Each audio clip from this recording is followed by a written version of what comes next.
Survivor's ready. Go! Travis spoken. Boston Rob and Amber are gonna do it. This is a business trip, as I like to say. You, Brad Culpepper. I'm tired of you and the fucking chicken. You can call me the puppet master. They can be my little puppets. It's not like you're making a deal with the devil here. You get to milk your own milk, I guess. Who the hell voted for me? Chicken. We got enough rocks here, too. We could build a pretty decent shelter just using rocks. I'm supposed to talk glamour to you. You understand that better? Direct from Hobart, it's time for the only Survivor podcast in Australia dedicated to Survivor, bringing you all the latest interviews, episodes, and opinions from the greatest reality show on the planet. It's Survivor Oz, and here's your host, Ben Waterworth. Hello, everybody, and welcome back to Survivor Oz, Australia's #1 TV and film podcast, as we bring back an episode on Survivor. Yay! And it's not talking about Ozlets. It's not talking about other seasons. It's talking about the newest season. Season 31, Survivor Cambodia, Second Chance. We are here for the preview episode of this season. It seems like only yesterday we were talking about who you would vote for in this season. A very unique season, of course, this is. And very excited to come back after a few months away and talk about the season. It is very close to starting, and we have a very full lineup of people on this preview episode this evening, including two brand spanking new Ozlets. I actually have not even officially announced them yet to the public, but they do exist, so I'm going to introduce them to you first, including all the way from the beautiful city of Adelaide. It is not Linda Foer, it's Ryan Brink. Hello, Ryan. Welcome to Survivor Oz. Hey Benjamin, great to be here. Debut. Loving it. It's exciting. It's exciting because you have the best last name ever. I really wish I was still hosting my other radio show because you would have just been the perfect person to be on that. But his last name is the qualifying. Yes, that's how I got in. Yes, exactly. Because secretly it is Ryan Qualifying Lap, and it's a very unique last name. But no, we're super happy to have you here, Ryan. Thank you for joining us. How excited are you to be part of easily the most hated Survivor podcast in the world? Oh, I'm looking forward to it, so don't mind taking a bit of heat. Oh, look, you know, if you can't stand the heat, get out of the kitchen. That's our motto, and we just stay in the kitchen anyway. Anyway, thank you, Ryan. Joining us all the way, it's a great start already for this preview episode, all the way from Connecticut in the USA, where I believe it is just on 6:15 in the morning, and he's making his debut. Please welcome Patrick Gustafson. Patrick, welcome to Survivor Oz. Thanks for having me. Really glad. Really happy to be here. Well, how are you feeling making your debut? Have you checked the time? Your clock's not bent or anything like that? Getting here to start up this early in the morning? Oh, it's a little bent, but it's the right time. Yes. It's the right time. I can really feel that this running joke of Patrick and bent clocks is going to go over people's heads. But maybe when we do our intro interview, Patrick, it will make sense. So. Shine a little more light on it, yeah. Yes, exactly. Speaking of shining a little light, he had a little light shone on him in the last week because he welcomed a new person into the world. No, he didn't kidnap anybody. He became a father. It is Cable Brandon. Hello, Cable. Happy Father's Week for you. Thanks for having me. Yeah, Father's Day is pretty soon here in Australia, so I'm looking forward to it. Many bottles of alcohol, probably. Oh, that's unusual, Cable. as a present. Well, I was going to say it's been a big week for you. You've welcomed a new child into the world. You've celebrated your birthday. Eddie Maguire's come out and made sure that Nathan Buckley isn't fired. So you must be happy. Yeah, no, it's been a good week. Very good week. Good. I'm glad. Speaking of good weeks, it's always a good week when we have this man speak on this podcast because his accent makes babies born because it's that sexually attractive. It is Nook Chester from New Zealand. Hello, Nook. Welcome back to Survivor Oz. It's quite the intro, very much. Yes, you're most welcome, and good to see that you're back. It's been a while. I don't even know when the last time we had you on, but how have things been over in the land of the long white cloud? Oh, it's great. We're trying to spend a whole lot of money on having a new flag because it looks too much like your one, apparently. But other than that, it's great guns here. Yeah, have you voted for your flag option? Like, do you like any particular new flag design, or do you like the Australia Junior version? No, I think they're all they look like they've been designed by a bunch of Yes. Flogs, if you ask me, Yes. just to bring Jared back into it. But yeah, I mean, I'd rather stick with what we got, but let's not get too political here. Never. We would never bring anything up like that on this podcast. And speaking of bringing things up on a podcast, this man is on this episode, surprisingly enough, after being brought back for a preview episode. It's Noah Groves. Hello, Noah. Thanks for having me. I think the New Zealand flag should just have every single person write their name on it like a Survivor Merge Try flag. So everyone from New Zealand, they just stretch it out from the top to the bottom and they all take turns. But yeah, we're back for a preview episode. Who would ever think that there would be another one of these? But we're on our best behaviours tonight, so it's going to be fun and civil. I can't wait. Yes, it is. Let's start out by saying that yes, fun and civil are the two words that I... Which last one was not, so we've turned around. We're a new podcast. It's a new season. It's a new beginning. We've got new Oslets. We've got new flags. The 30s. New babies. Number one. What have you got new? Noah, anything new in the last week or so? I'm wearing new pajamas. Oh, nice, nice. What's on them? Yeah. Like Minnie Mouse or something? Stars. Stars, right? Yeah. I didn't even know you wore pajamas. I'm taking the ones from the New Zealand. I can't picture you with pajamas, but not that I. Well, it's pretty cold, so I needed something to warm my legs. Let's start talking about Survivor. Apparently, I just sit around picturing Noah in clothes. Oh, Noah in pajamas. Already got onto tangents. Well, I've got to start off the way I've started off the last couple of preview episodes, because it seems to be almost a preview episode tradition that I've got to bring up two quotes, because it's just how we do it on Survivor Oz, and we're going to get Ryan and Patrick into this lovely little podcast. It was, of course, now 3 of these podcasts ago that we had the very famous quote by our dearly departed former Oslet, Jared Elliott, when he mentioned, when I asked him how is he feeling about this upcoming season, he replied with the quote, "I don't know because I haven't seen the season yet." So I hope that one of you might be able to use that famous quote. And of course, Rossi, not with us sadly this evening, he birthed, that's the word I'm talking about, the very famous Survivor Oz term christening on our San Juan del Sur preview episode. We didn't do a preview episode for season 30, so we might be able to birth something new on this one this evening. So no pressure. Ryan, I'm looking at you to come up with something famous for the future of Survivor Oz. No pressure on you at all. Thank you very much. I'll just think about it right now. Another birth. Yeah, look, we can always just go get babies and stuff. So we've got to start off with initial thoughts of this season. There's the word of the night, season.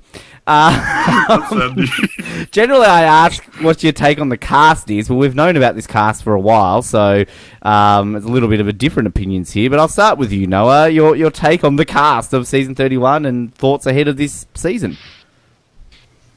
Well, our very first ever cast preview episode had returning players, and then we had it for Blood vs. Water, but then we've had 3 newbies, so I think it's about time we've got this returning one, and everyone loved Heroes vs. Villains, so let's do it again. Bring back 20 people who've only played once before, so if you're not excited for this season, then you're not a Survivor fan, to quote Jeff Probst, because this is going to be epic. And talking of christening, I saw her complaining on Twitter about this is going to be a bad season or something. But other than Kristen, everyone's going to love this one. So I am absolutely pumped. And I don't think I can wait 28 more days or however long it is. Just bring it on now. I actually want to get Kristen back on just to ask her, Kristen, what fucking do we need to do to have a good season of Survivor in your eyes? Like, the last 3 seasons she's been christening. Hello, Kristen, if you're listening. We do love you. Nokchista, what's your take on Survivor Cambodia? Well, it's got huge amounts of potential. I mean, this could be a phenomenal season. But you don't want to get your hopes up too much. You know, the secret to success or happiness in life is low expectations. So I'm going to say I think it's going to be shit. And then, you know, no matter what, how to be pleased.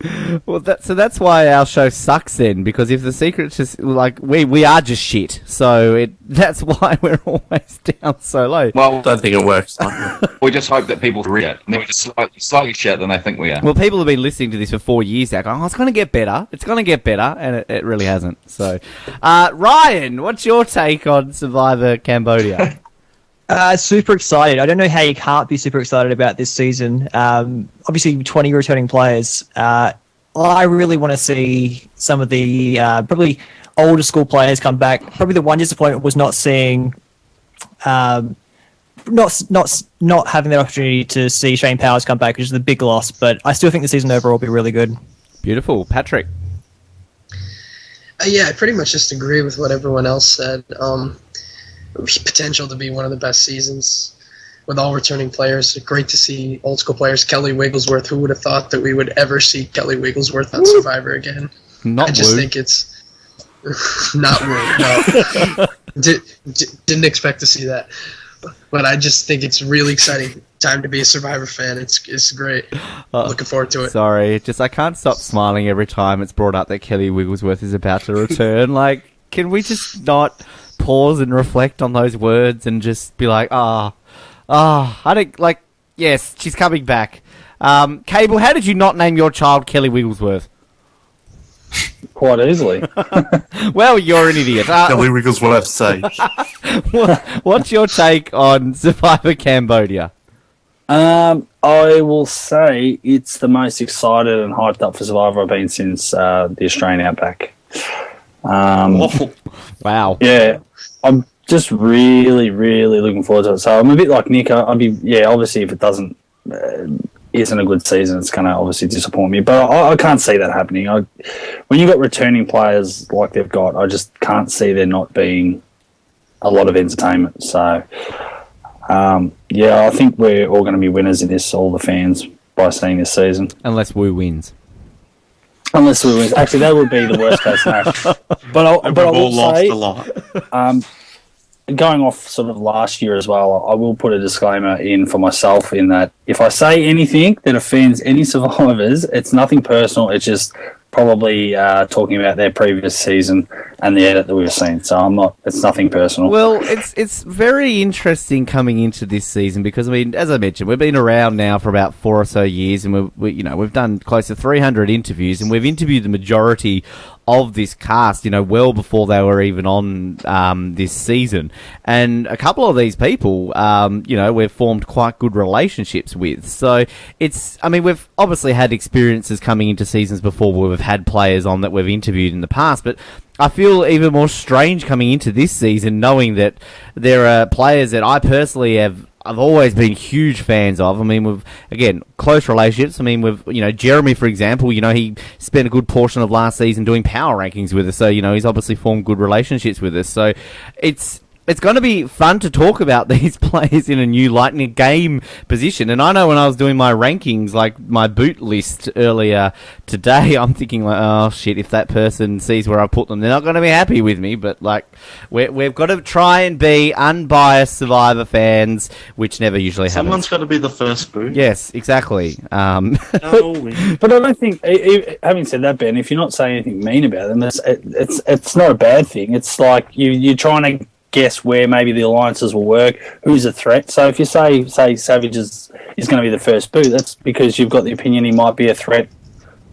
You shouldn't take that personal. Well, exactly, true. We're just for people who are wondering, we've had 15 of the 20 on this show in some capacity in the past, so that's pretty decent. That might be our best percentage. I think Blood vs. Water we had 7 out of the 10 or 6 out of the 10. I can't quite remember. Might have been 7. So I think we're looking quite good there, but we'll try and aim to make it 20 out of 20, of course, by the end of the year. But we generally go over each of the tribes, we go over each of the people, we'll get to that. But just touching on the changes, looking into this again, special shout out to our dear friends at Survivor Wiki, because I'm generally basing a lot of this reading on that because it's the easiest way. It's all collated into one article. Now they've got the twist changes as returning players. 20 former contestants, all of whom have played only once and never won, return for a shot at Redemption. We all know that, the third time after All Stars and Heroes vs. Villains. We, of course, famously have this as a public vote. The first time this has ever happened. They had 32 candidates. 20 of them were selected. And sadly, T-Bird is not as part of this 20. Sorry, I just need to cry about T-Bird. Ryan, you mentioned Shane, but I've got to bring up T-Bird. Let's all have a moment's silence for T-Bird not being on this cast.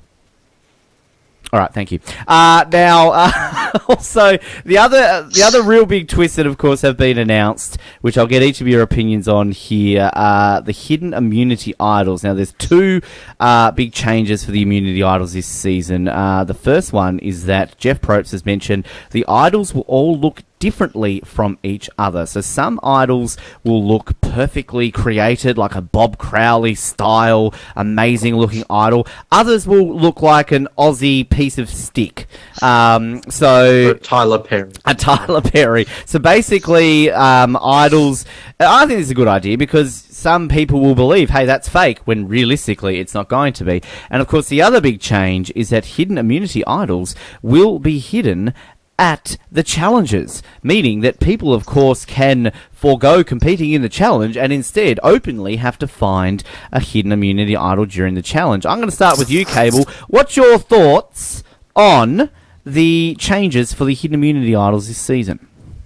I absolutely love them. I think they did have to change up for this season because I think we're going to have so many players that are, your Spencers and your Jeremys and that have played in recent seasons that are quite, game savvy, and they think they know everything. So, sort of flipping it on its head is a good idea, and I like the idea that they're not the same, the idols, because I think in previous seasons, I think other idols have been easier to find if they were like for China, for example, being. You just know at the other camp what you're looking for, so I like this idea. I'm going to go to you, Ryan, next. What's your take on this? Yeah, I think it's really fascinating. I don't know exactly, how do they find the clues to these idols? I haven't read that. I think from what I've gathered is that where they would look for the idols and say, like, oh, I'm assuming it's going to be in a hollowed-out tree like it has been in previous seasons, they'll find a clue instead. Yeah, the clue, interesting. The clue tells them exactly where the idol is, and it's different each challenge. So the clue gets discarded after each challenge, and there's a new clue. Yeah, I think it's really fascinating that each idol is completely different. I think we saw Joe himself. He's a bit of a jewelry maker and making his own idol, so that might come into play where he could even make some fake idols and play it off as a real idol. Yeah, I think it's going to be a real change up that once, I guess, it's out there that you've got some pretty shoddy looking idols, that you will have people being a little bit creative. I guess my question, though, and on top of that, if there's got to be new one for every sort of challenge, does that mean we're going to have like 15 immunity idols this season? Well, I'm not sure if it's a new idol for every challenge, but a new clue each challenge, and it tells you exactly where. So unlike the other ones that vaguely says it's near a rock over a hill, this will be exactly like it is under this barrel in the challenge. Right, so it will say if you are in lane 4 standing up with the arm above your head for 3 hours, it will be in your bucket as it drops down. And it falls, and your name is Spencer. Yes. Nick, I'm going to go to you next. What's your take on the idols? Oh, it sounds pretty fun. It will keep things fresh, which is great. As I just suggested in our group chat, I think it'd be great if one of them was fashioned out of one of Jeff Probst's shits. If he just has a shit, and then just wait for it to harden, as on it, and that could be one of the immunity idols. That'd be great. Oh my god, Oh, Patrick, please answer next. I'm going to compose myself after. That's brilliant. I am not nearly as optimistic as the others. I just fear that the game is going to be too dominated with idols. We've had good seasons like Heroes vs. Villains and Cagayan, and it's just like, where are all these idols coming from? And I'm afraid that this season's going to be a lot similar to that. I do think, honestly, if they wanted to change it up, they should have had no idols, personally. Right. But I do think it's really interesting that they're making them different, because it'll be far more difficult to find, and people fall for fake idols all the time. But these fake idols will be real. So I think that's really interesting. I mean, I'm not too optimistic right now, but I hope they change my mind about it. Okay, Noah? I think I'm cautiously optimistic because I think it's great that they're mixing it up and it sounds fun, but at the same time, I don't want it to take away too much from the challenges. Not that I'm a huge challenge fan, especially in the most recent years, but if like every episode, even when people have found the idols, they're just focusing on that, then it might get a bit old, kind of like Blood vs. Water, constantly burning the clue. And I hope there's no like rigging with it. So like as you said, like it's in Spencer's bucket. And I hope people will be able to get the idols without others seeing them sometimes. Like, yeah, it would be fun if it's really obvious occasionally, but then other times, otherwise everyone knows who's got an idol, and I guess that's why they threw in the 5-year-old made idols to look bad. So I hope it's easy to follow and it's not just idols, like to quote Keith, bam, idols are everywhere. So I think it will work. I think we're heading into the 30s, and I think that we're going through the next phase of Survivor, and I think we're going to see a lot of changes in the next 3 or 4 seasons that, starting with season 30, kind of started the shift with the double votes and all that. So I'm looking forward to something new. I hope it turns out good. They might call the idol the Dalton Ross idol, given that, according to Entertainment Weekly and Jeff Probst, this was an idea that was co-created by Dalton Ross as well as the Survivor production team. So, hello to Dalton if you're listening. Now, before we get to the cast too, just on one note we should mention, and this is sort of, I don't want to say it's a spoiler because it's well documented that this is going to happen, particularly because Planet Buff have released a third buff already, and they don't do that, at that far ahead of a merge. It is suspected and pretty much confirmed that at some point there will be a third tribe, not meaning that the 12 contestants that weren't voted in, well, I mean, that could be, I don't know yet, like that could be a huge twist, but more so that at some point the 2 tribes will then turn themselves into 3 tribes, basically. So, Cable, you think it's at 18, do you? I mean, it could be at 18, it could be at 15, when you're guessing 18? Yeah. Look, I don't know. I haven't spoken to any survivors or haven't got any spoilers, but it makes more sense, and I've sort of heard roughly about 18, so then you can have 2 tribes of 6. And again, going on what you're saying, Planet Buff releasing the 3 set of buffs, you'd think it would have to happen fairly early in the season for that to happen, or for them to be selling it. Any possibility, do we feel, that there could be a Palau style, let's get rid of 2 people and then just have 3 tribes? Absolutely no way. No way? History of hell. Don't think so? Because fans have voted these people on, and imagine that kick in the balls when the people that they voted on have just gone in the first episode. But if it's Wu and Monica, do we really care? Yeah, touche, but I'm putting money on there's no way they do that. Okay, anybody, Patrick, anything to say on sort of the possibility of, well, the supposed confirmed fact that we'll have 3 tribes at some point? I just think they're just trying to mix it up and keep it fresh, because especially since the pre-game alliances, maybe they want to mix those up. Those have been well documented. CBS released a video of them. Mm-hmm. I mean, how more obvious can they get? So I think they're doing their best efforts to mix it up a little. I like that. Ryan? Yeah, I love this idea. I actually spoke to Tasha Fox about this before she went on, because being rumoured about it, and I think it's a really good idea. I think 18 is a logical idea. I think also probably 15, so 3 tribes of 5. But yeah, I love the idea. Nick? Yeah, I think a bit too much into the 3 tribe thing, and I think it's good, but I'm a bit worried that we're going to kind of wear it out. Okay. It's going to be interesting because I guess we're used to there being a tribe switch, and this is a different way of doing it. But as Noah and I kind of had to talk about today, I guess it makes our predictions all that more difficult, given that it really will change things up. But alas, we'll see how it plays out. And one more thing I'll just quickly touch on here. I won't go over this too much because people can read this on the Entertainment Weekly sort of pre-game interview. Jeff Probst with Dalton Ross. Jeff kind of goes into a bit of explanation about how they divided at the beginning. So there's sort of a similar to Borneo where they all throw them into the water, basically. You've got to grab the items and everything, but there's a bit of a twist. The fact that they've got another boat 100 yards away from where they dump them in with a big bag of rice. So Jeff Probst has basically come out and saying, how much time do you want to spend gathering supplies before you split and race for rice? So he goes into a bit of detail, which I won't go into because some people might not want to be sort of spoiled how it starts off with, but he's got a bit of a running commentary of how that plays out without actually spoiling who wins it. So I hope we see Stephanie LaGrossa jumping out and swimming ahead. Yes, well, I believe she's going to be in the boot somewhere. So anyway, so our two tribes, before they turn into three, we have now, here goes Ben Waterworth's pronunciation first time around. Wearing green, Tay Ko. Green buffs. Green buff. Green, again, that you're welcome, Survivor. Again, we started out. Mark Burnett listened because of the question I asked him. You're welcome. Green buffs. Tay Ko. Is anybody want to correct me on that pronunciation? No, good. Right. I don't know what it is, but I bet you it's not Tay Ko. It's probably like Joe Smith or something like that. And also, I'm thrilled that we've got pink. Because this is what? Oh, Cable, you're the buff man. First time since Marquesas, do we count Marquesas as pink?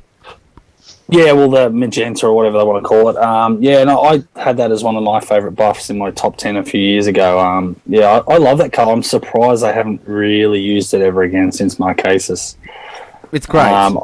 Well, there's a few colours from the early seasons they don't use anymore, and I just wondered whether that had something to do with just the way Buff produce them and the colours come out better or whatever. But yeah, it's good to see that colour back. It is. Bayon is the name of the other one, and the third tribe, Angkor, is sort of a goldy, yellowy, mustardy colour. So and you can buy them. Planet Buff available, and other places where you. On Planet Buff, Ben, I hate to correct you, but on Planet Buff it says butterscotch, just so you're aware. Oh, right. Thank you, Nick. That was my fourth option. First butterscotch bar. Yay! Butterscotch tribe wins immunity. Well, seeing I'm the new father, I could say it's probably baby poo colour as well. I was going to say poo colour, but given we've already had mention of one shit, I didn't know if we should go down that route. Anyway, let's take a look. Let's go pink. Let's take a look at Bayon first. And we're going to go through each of the players. Let's start off with Andrew Savage, originally from Pearl Island, Season 7. Well known, of course, for being on the outs after the Outcast twist. Do not mention it to Noah. We will be here for 5 fucking hours. But let's start with Noah. Andrew Savage. What's your take on Andrew coming into this for his second chance? Well, apparently we hate Andrew Savage, which I don't know how that rumour started, because I don't think anyone here hates Andrew Savage. No, it does. I don't hate Andrew Savage. He just wasn't robbed, but that's another story. Hashtag download the Pearl Islands OzCap. Yeah, and many other Pearl Islands related products. I'm a fan of his, or I voted to see him back. But in all his interviews and pre-games and ET interviews and all that jazz, he's just so boring. Like, does he even want to be there? So I was excited to see him back, because I'd love to see anyone from Pearl Islands, even Lil. But yeah, why is he so bored about everything? So I hope once the season kicks off, he's a bit more upbeat, bit more old Savage-like. It's so hard to get a read on his game out of all three. Like, you started with him, and I honestly don't know how he'll do it all. I can see him adapting quite well, but I could also see him quickly falling on the outs. And I kind of keep forgetting he's on this season, so I'm looking forward to seeing what Andrew does, but I'm not feeling it overly at this point, so I hope that changes once the premiere starts. Alrighty, Nook? Yeah, I think the same thing. It's great to see him get his second shot. It's just so hard to know what he's going to be like. I kind of hope he does the same leadership thing and it all falls apart again, because that would be quite funny. But I also do kind of want to see him do well. So just really interested to see what he's learned. It's been such a long time, and so it's just going to be quite surreal actually seeing him on TV again. It's strange to think that we've got somebody coming back 24 seasons later, and they're not even the biggest gap in between returning again. So it's fascinating. Ryan, so can I say that again, Nick? First Morgan to come back. First Morgan, yes, and not the one that I would like to see come back. Morgan McLeod. Oh, Morgan McLeod. Oh, I'm so sorry to everybody too. Again, I always feel the need to apologise for putting her up in our rankings cast. Like, far out, I'm an idiot. Ryan, Morgan. I mean Savage. Look, Savage. I could have probably waited another 24 seasons to see him again. Oh, not hugely eager to see him, but we're doing well on our, apparently, we don't actually hate Andrew Savage. Did you vote for him, Ryan? No, I didn't. Oh, really? Oh, okay. I love Savage. Can I just point that out? I don't know why we've got this reputation of not liking Savage. I do blame you, Noah, for that. But, I voted for Savage each time. Patrick, Savage?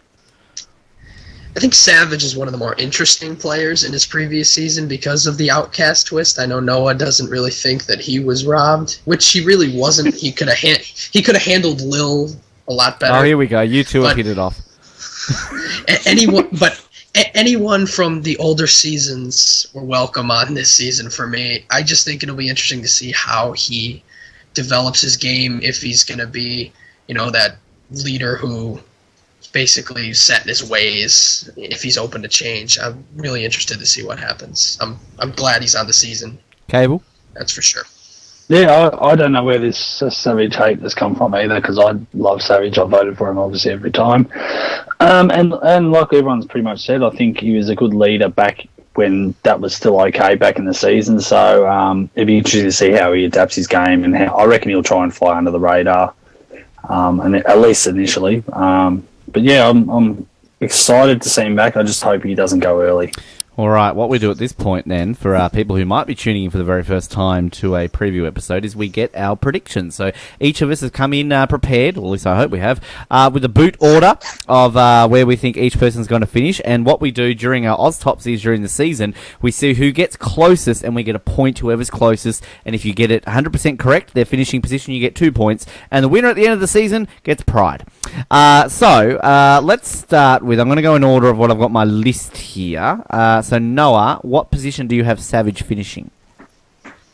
I'd just like to point out at the top of this, before we get into all the players, my list absolutely sucks. It's the worst one I've ever done, and I said to you earlier before we started this, I would bet money that my list is the most wrong.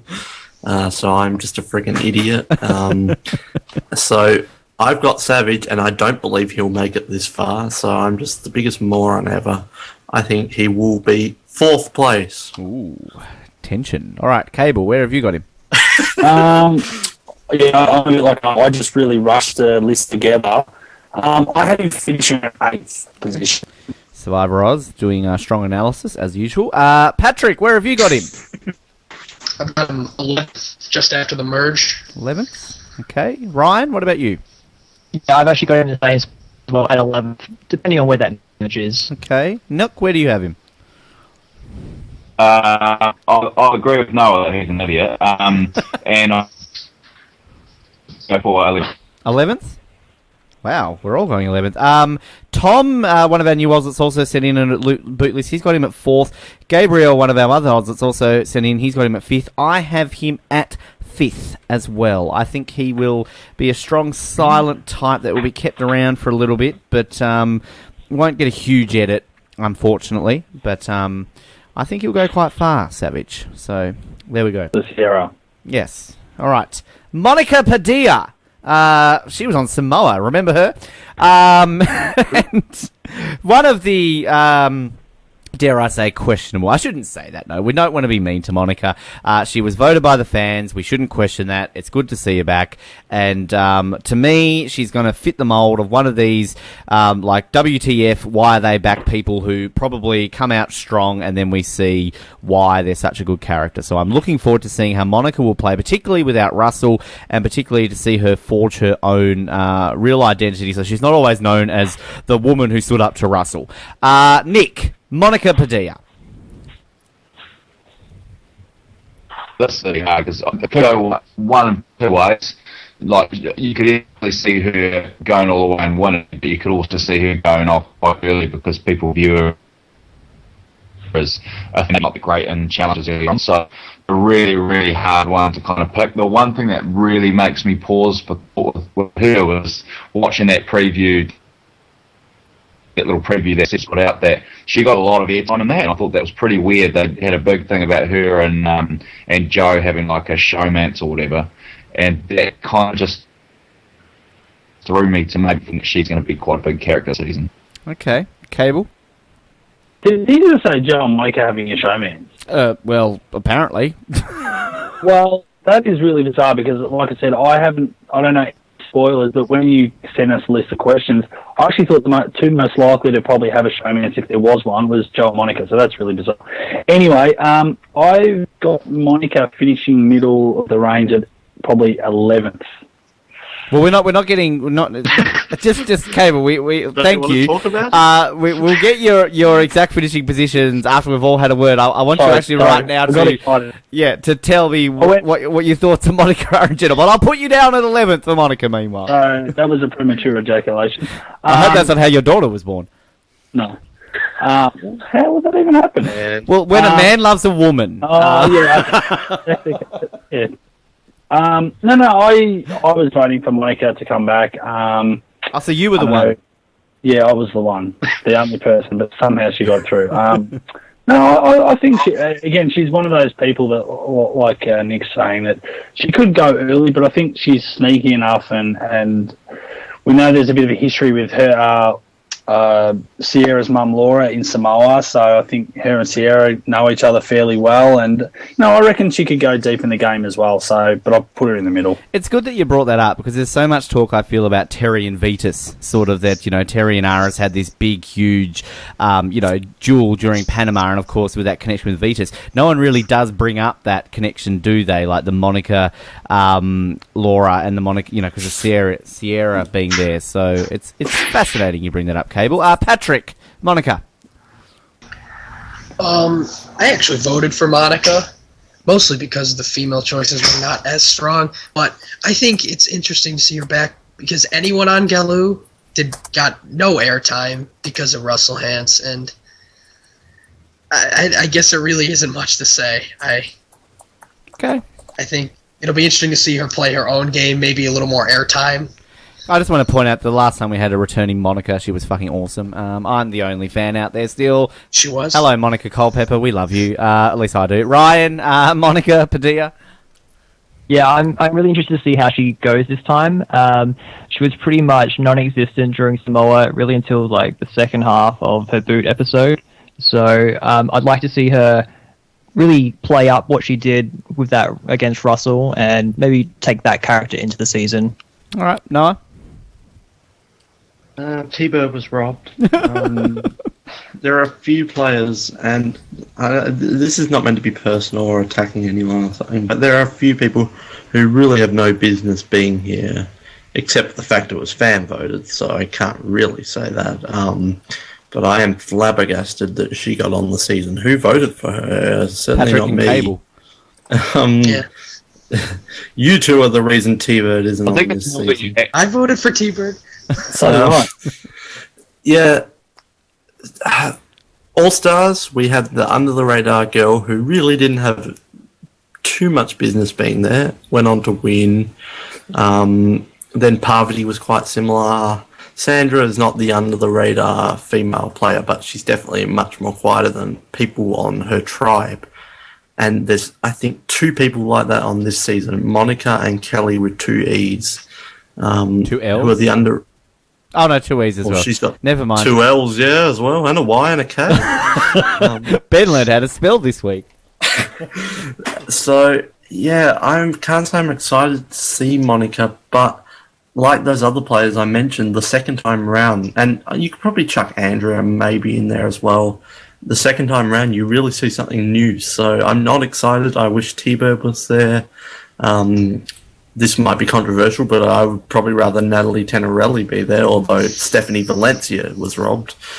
So I'm kind of excited to see what she brings, but I still don't really think she should be on this season. I really did enjoy the interview that I did with Monica before she came on. Great. And I mean, I'd sort of had on and off discussions with getting Monica on the show for a couple of years before any of this happened, and she was always very pleasant, and we just could never knuckle down a time. So I was glad that we got that interview done, and she seems like a very nice person. But I think I'm with you, Noah. I would much rather see Stephanie Valencia on. I would much rather see Natalie Tenorelli. I think Natalie's only fan.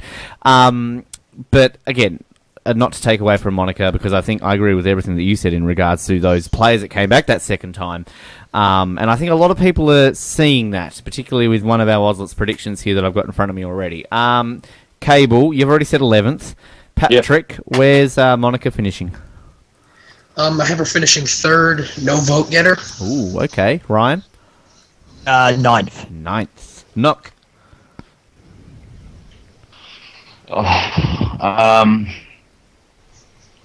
I might go for that 3rd spot as well, actually. Okay. Noah? Normally it isn't this early. Ding, ding, ding, ding, ding. Winner. Winner, chicken dinner. Yeah. I just think, who is targeting Monica at all in the game? I think she can slide through there. I think she'll be a Parvati, an Amber, even a Sandra. Who is targeting her? And she's likeable enough. She seems to have a bit of a grasp on the strategy. So it wouldn't be my choice to have as a winner, but I think coupled with that pre-game video we saw, I think she has a huge chance of getting it. So not my personal vote for a win, but I think she is a likely candidate. And at least she won't be first or second like my other predictions of Val and Garrett. So at least I'm at least going to do a bit better. That's all I want. Oh, God, I hope she's the second boot. I hope she's the second boot. I have a terrible track record with the winners, so I just pick someone who I know won't be first or second. See, no, though, I'm worried she will be, though, because like that whole just watch that preview thing, I'd be sure we targeted, because she has a connection with Joe. They won't want to get rid of Joe because he's, strong in challenges, but they want to break that up, so get rid of Monica. Like, yeah, that's kind of what it's like. She could very easily be a first all over the place. Yes. Well, Noah, Gabrielle, he agrees with you. He's got Monica as the winner. Tom has her at 13th. I hope I'm wrong. Well, I had her as the winner. I wrote down my list, and the first thing I did was my first boot, my winner. And I straight away put Monica as my winner for those exact reasons, basically, that you said. But then, at the last moment, I changed it, and I have her as the runner-up. So, I have Monica in second. So, it's interesting, this spread. A few of us have her making the final tribal council and even winning. A lot of us then have her in the middle of the pack. So... ooh, she's a divisive one, old Miss Padilla. I love saying her last name though. Young Miss Padilla. I do love how it's. You think it's going to be Padilla, but it's because it's like Spanish or Latin. It's Padilla, it's like Mata Amu. It's great. Keith Nail. Oh, Noah, get excited.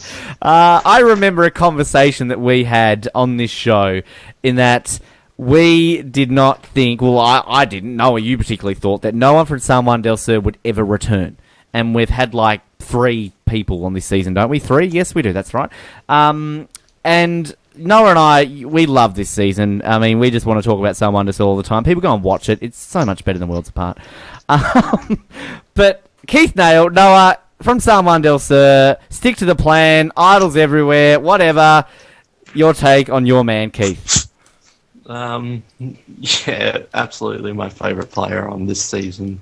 I was so worried he wouldn't get on, and I was with you when we watched the live reveal. I wish I was filming you, God! I think I stomped through your floor or something there. I was very excited. He's not the greatest player. He won't be the greatest player this second time round, but he is one of the best characters to ever be on the show, and I think a lot of people on that season were. He's just so funny. He almost won, which still amazes me, and he does seem to at least understand his mistakes for his second chance and wants to improve on them. So I do think we may, if he sticks around, we will see a bit of an improvement, but I struggle to see him being a great master strategist or anything like that. But he is just hilarious, everything he does. And when you interviewed him for the second chance, and he wanted to take me shooting or something, was probably my favourite moment in Survivor Role's history. So I'm so excited to see Keith. If he doesn't at least make the merge this season, is definitely going to be going down because he is just one of the most entertaining people ever. The best bit I remember that is I remember the exit interview when he was out shooting, and that when he did that, the next interview, he remembered that straight. He was like, I remember talking to you last time, Ben, and I was out shooting. Oh, God. Just, again, seeing his name makes me smile. He's from Keithville, for fuck's sake. Oh, Keith. Nick, Keith. Yeah, no, you've turned me into a Keith fan, I've got to say. I didn't used to be, but I think he's going to... I think there's so many strategic, especially with the male, so many strategic players there that it's going to be good to have somebody like Keith in the mix.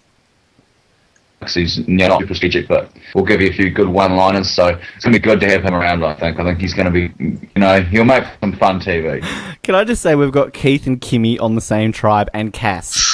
Oh, when will this season start? Well, I didn't understand her. She was talking about llamas or something. Keith doing Tony's llama. Oh, then Kimmy like, oh, God, stop it. Ryan, Keith. I absolutely love Keith. Great that he's back. Can't wait. Hopefully everyone sticks to the plan and he can go a long way. I really want a Keith and Kimmy showmance. Oh, Kimmy, come over here. Well, she's one of those ones who doesn't eat the meat, but it doesn't bother me. As long as she picks her firewood. Patrick. I am going to continue the Keith love. Yay. I absolutely loved Keith.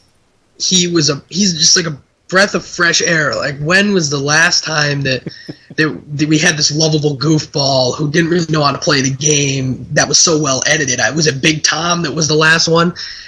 Survivor has just become such a cunning game, all about the game, and just to have that foil that Keith provided was just awesome. He is probably he's one of my favorites on this season, for sure. Probably the only person I liked on San Juan del Sur. Oh, you started off so well there, Patrick. Come on. Well, the season wasn't bad, but in terms of character-wise, Keith just takes the whole cake for me. Yeah, hashtag Paul. And congratulations. Can I just say, congratulations, John and Jacqueline got married. Round of applause about a week and a half ago. Just wanted to point that out there. Cable. Keith. Look, I'm going to change it up. No. I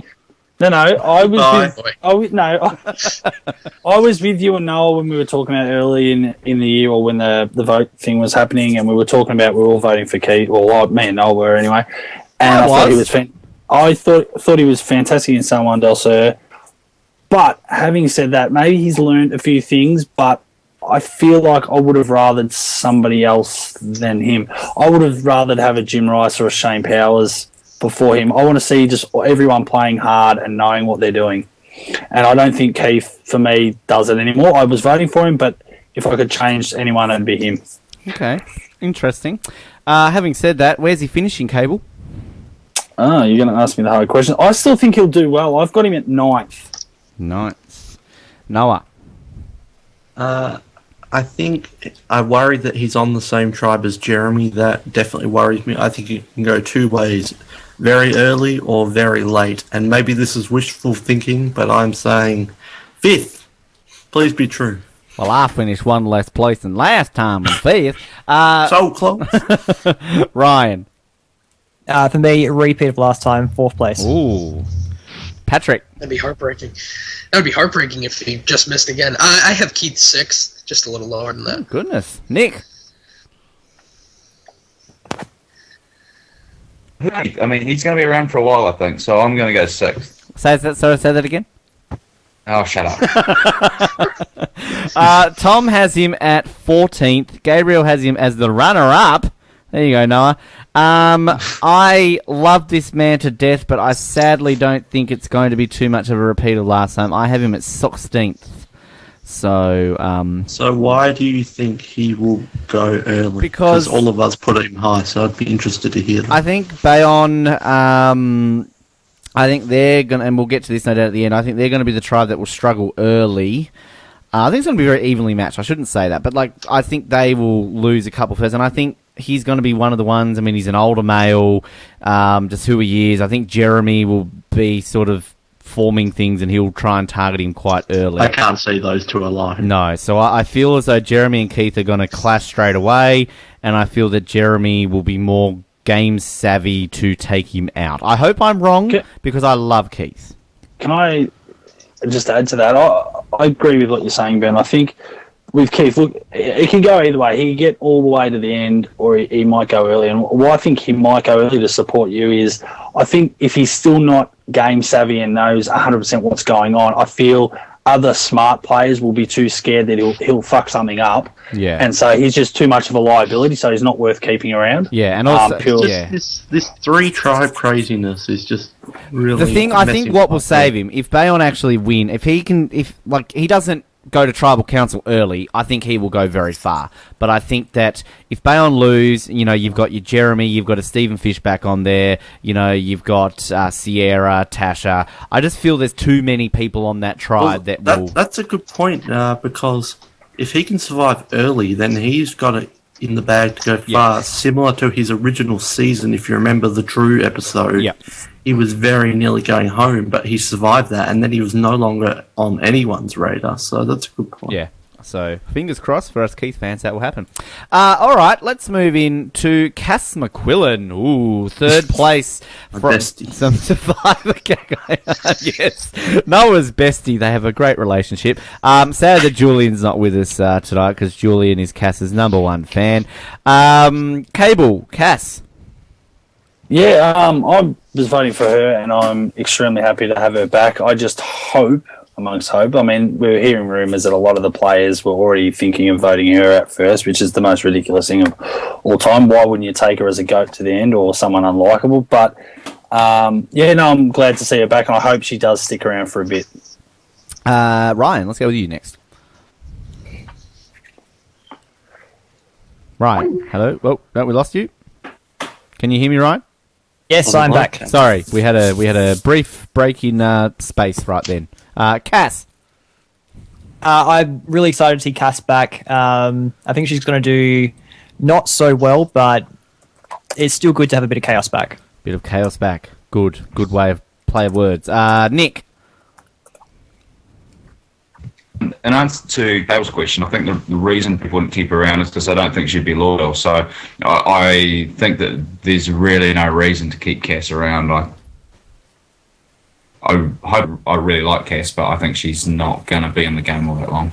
Patrick. I personally wasn't a fan of her in Cagayan, but she is just entertainment, good to have a little bit of chaos in every season, so I think it was a given that she was going to come back. I think it's going to be all or nothing. I think she's going to be out near one of the first boots, or she's going to make it close to the end. I just think it depends on how they really take her. I mean, she's going to be full of chaos. It'll be interesting. I don't know. It's a crapshoot. It's going to be a crapshoot. Noah. I kind of agree with Patrick. I found her annoying in Cagayan. I thought she was a god-awful player, but I too voted her on, because how can you not vote Cass onto a season like this? You need that kind of character, and we kind of have our history. It's some sort of rivalry, which I have no idea where it started, but she likes to attack me on Twitter, though, which is hilarious. So I don't know about that. So I think she's a brilliant character, one of the best in recent times. but she's also one of those players where, like, if you had to list the people you wanted to stay around longest and people go early, I wouldn't be upset if Cass went sometime in the first 3 episodes or something like that. She could be good if she sticks around, but at the same time, it's not a huge loss if she goes. I think she's going to struggle a lot in this season. Nick, I got your thoughts tonight, Nick? Yes? Yeah, sorry, I just forget about you quite easily. That was quite horrible, actually. All right, where's Cass finishing then, Nick? I'm used to it. Yep, good. Where's Cass? I'll go to you first here, then, Nock. 19th. 19th. Noah. I hate to be really cliche about it, but I think Cass will be the new first boot. Ryan. 15th. Cable. 18th. And just to go back with what Nick was sort of saying, I know, like, you can't. She wasn't really trustworthy in Cagayan, so you wouldn't take her too far because she'd probably flip on you anyway. But it's more so, I think she might fly a little bit under the radar because they want to get rid of maybe some of the stronger threats early. So that's where she might slide through. But yeah, I've got her at 18th. Patrick. I've got her at 60. All right. Ding, ding, ding, ding. We have a first boot. 20th. I love Cass, and some of the best interviews we've ever had on this show. She was the longest interview we'd ever had until Dan came about, and one of the most entertaining second chance interviews that we ever had. And Cass is going to listen to this and is probably going to rip me a new one too. But I sadly, and I don't think it's going to be anything to do with Cass's gameplay. I just feel that they're just going to target her straight away just because of who she is, and that's going to stop the stigma. Yes, and that's where I'm saying this first boot is coming from, because I think Bayonne will lose first, and I think that it will be between maybe her and Keith as going for the first boot. Well, her Keith or Kimmy, I think, will be targeted first, and I sadly think it will be Cass going first. Another important thing to note at this point, I think, is that after the first immunity challenge, they'll be heading straight to Tribal Council. There'll be no back to the beach. And that will be disastrous for Cass if she's on the losing tribe. If they had time to strategize, maybe something could be worked out. But if they're going straight there, I think that could be definitely the end of her. And I will say, maybe similar slightly to Keith, if they can maybe survive a few challenges, and if she can stick around a bit, I can see her going deep. Maybe based purely on, sadly, the GOAT factor. But I think Cass can change it up. I really do. If she can stick to the plan a little bit more and maybe not flip around as much, I think she can develop her game. But I just sadly think that they will lose first, and that's where she'll be the first boot. So, sorry, Cass. Send all hate mail to me. I do love you still. Speaking of love, Kimmy Kappenberg! Oh, sorry. She's just so great that she's coming back. Fucking love this woman. Cable, I know you do too, because you love the Australian Outback just as much as I do. Yeah, absolutely. I do love a bit of Kimmy. She was a great character in the also that she didn't play very long in the game. I don't know. I'm just a bit scared she might be an early one as well. I just don't know if we'll see enough of her. That's my fear. Yes, I feel that fear. Just quickly, I just noticed Gabriel had Cass at 19th, Tom at 15th. Just quickly, Patrick, we're just going all over the shop here. Kimmy Kippenberg. As I said at the beginning, to see someone like Kimmy Kappenberg, I think the only reason she's back on is because it's season 30 and because it's been so long since the Australian Outback, and there's so many fascinated fans that want to see her back. I think if this were season 20 and they had this vote, she wouldn't have got back on. I just think that she was so entertaining on Australian Outback. She was such a character. I wonder if she's still crazy, because she was pretty crazy. And I think she's just going to be another entertainment factor in this season. I'm looking forward to seeing her back. Ryan. Looking forward to seeing her back. Again, really entertaining. I think that she'll either be one of the early boots or make it quite far. I don't think there's an in-between for her. Noah. I believe you did you lump Keith and Kimmy together as one of those players that could go far or could go early? Go early. Someone said that. I did. Yeah, I wholeheartedly believe that. I think I could see her getting annoying, and people find any reason to vote someone off. So I could see her annoying people easily because, let's face it, it's Kimmy. But at the same time, if she can survive early on, like, who's targeting Kimmy? Like, there's all these Joes and Jeremys and Vitas and Terry and Steven, Spencer. Like, who's really going after Kimmy Kappenberg? Jeff Varner? Yeah.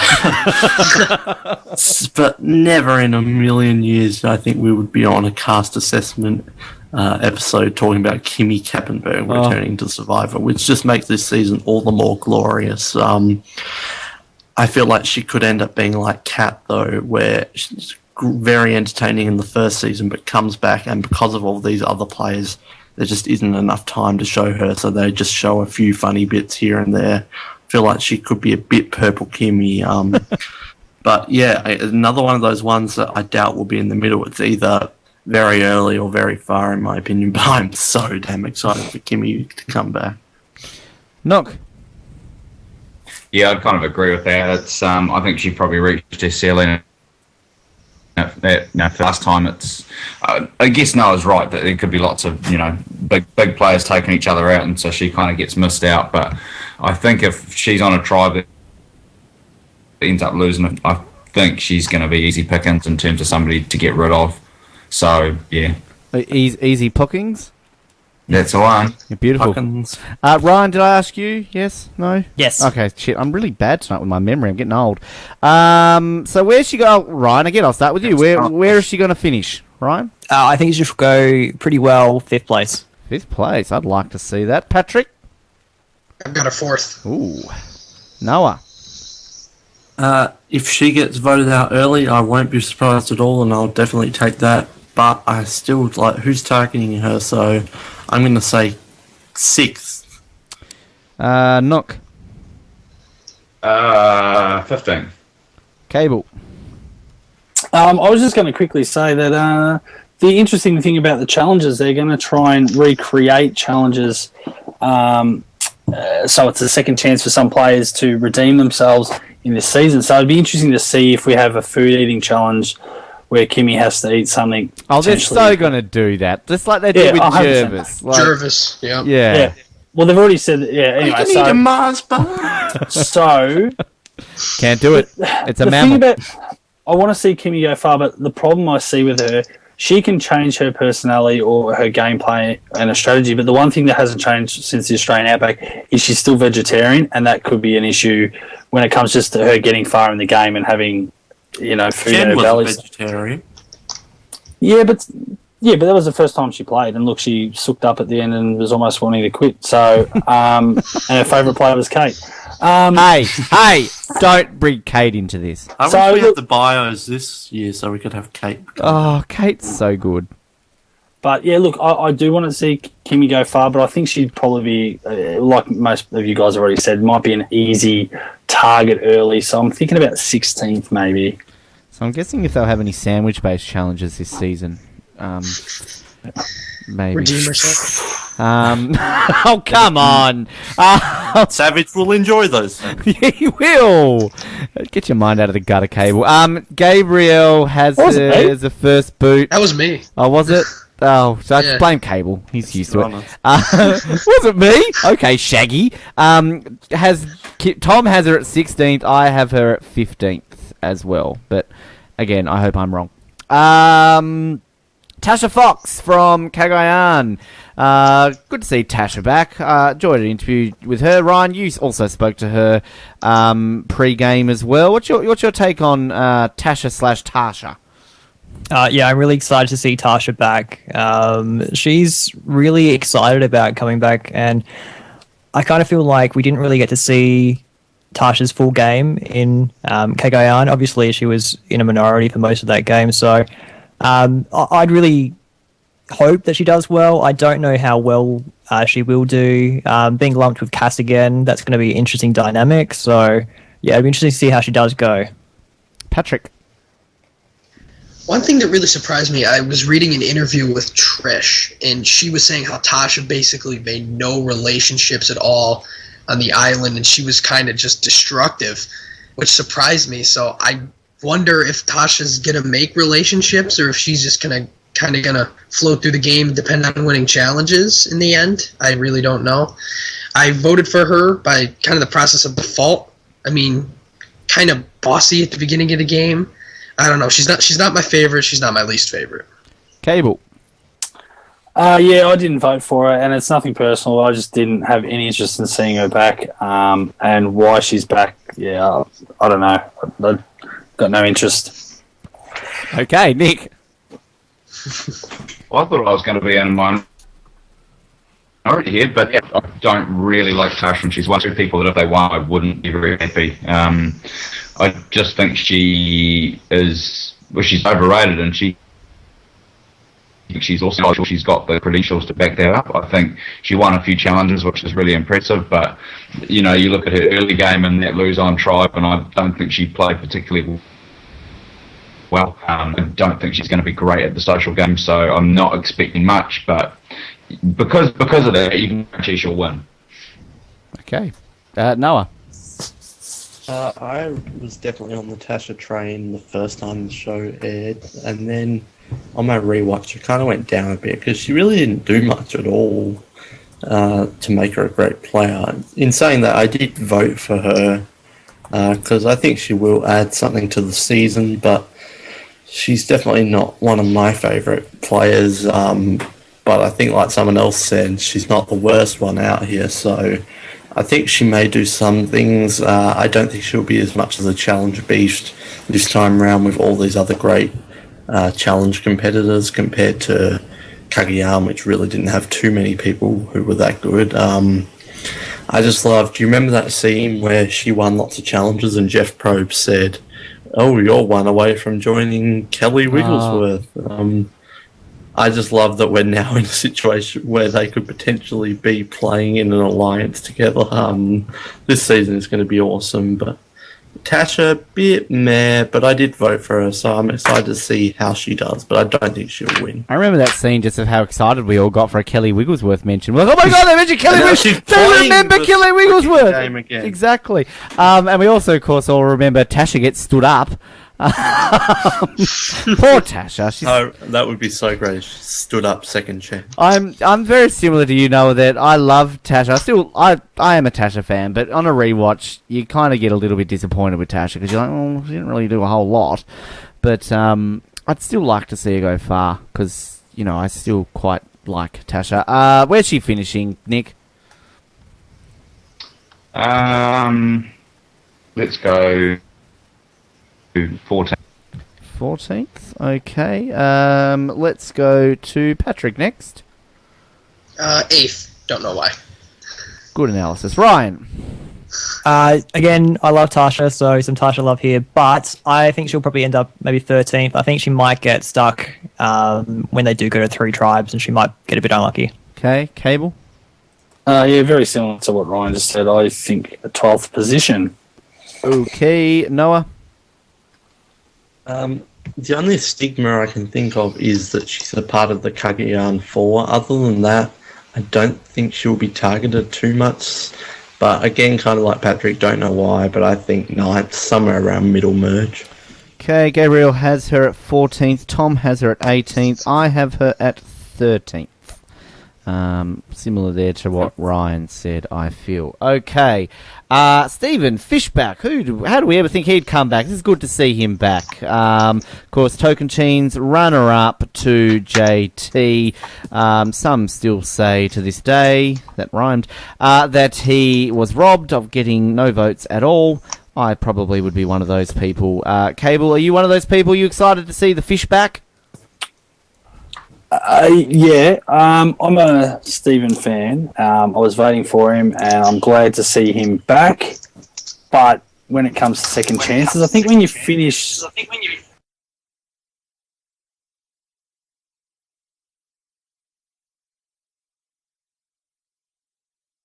I have a...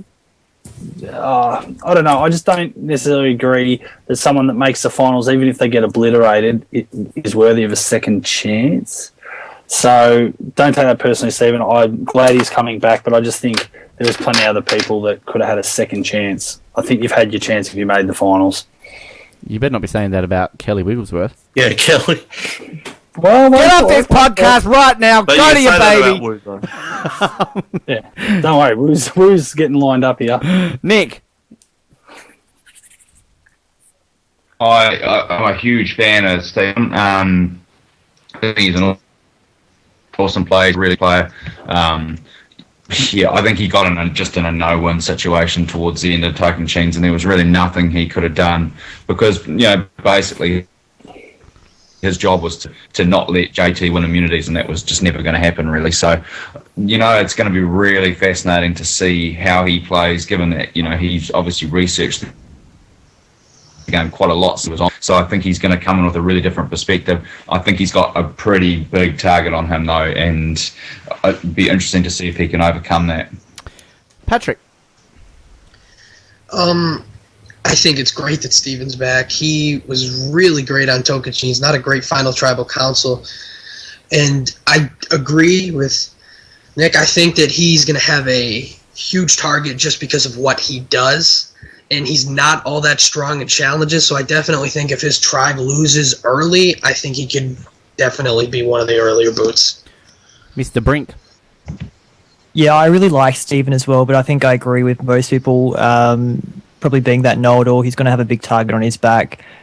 Just getting back to what Patrick was just talking about, he's actually got into pretty good shape, so I think that won't be a big issue, but I just think that people be really wary of him, so I don't see a great finish for Stephen. And Mr. Groves.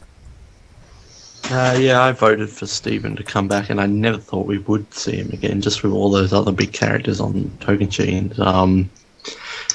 But I think I defended in the rankings. I don't think Stephen was robbed at the final tribal council. I think JT played a superior game, but Stephen had a lot more to prove. But I kind of wish Stephen came back before 31, because now with the whole know-it-all thing, and he writes for People magazine, I think, there's just too much of a target and stigma from that. So I don't feel like we're going to see the most out of Stephen that we could have if he came a bit more pure and returned for, heroes versus villains or something. So it's definitely outside the game will affect him inside the game, which I'm upset about a bit. I want to see pure Stephen, not know-it-all Stephen. I'm excited to see what he has to offer, but I'm a bit worried for his time in the game, and I don't see any chance that he could ever win the season, unfortunately. Yeah, I've really got the same feeling about Jeremy. He's going to get this stigma against him for writing for Survivor Oz. First group, they're just going, I saw what you wrote about me during Worlds Apart. No. So where is he going to finish, Noah? That was one of your better jokes. Thank you. I've been holding on to that one for quite some time. Who are we talking about? Oh, Stephen. Jeremy. I think... I'm just making crap up, so I'm going to say 14th. I just don't think he'll make it far, but he won't be first bit, I don't think. Cable. Sadly, I'm going to have to say 19th. It sucks. Oh, wow. I'd love to see him go far. I just think, you've all said it, I just think his knowledge of the game and the way he analyses it, and just it puts a massive target on his back, and I just don't know if people will want to take him far. So 19th. I hope I'm wrong. Okay, Ryan. Yeah, I agree with Cable. 19th. I think he's going to go into panic mode. I think he's probably going to be the first off Bayon. So, yeah, 19th. Okay, Patrick. I've got him pretty low as well, 17th. Wow. Alrighty. And Nick. I'm going to buck the trend. I think he is going to play pretty well. I think he's going to fall just short, though. I'm going to put him in 4th.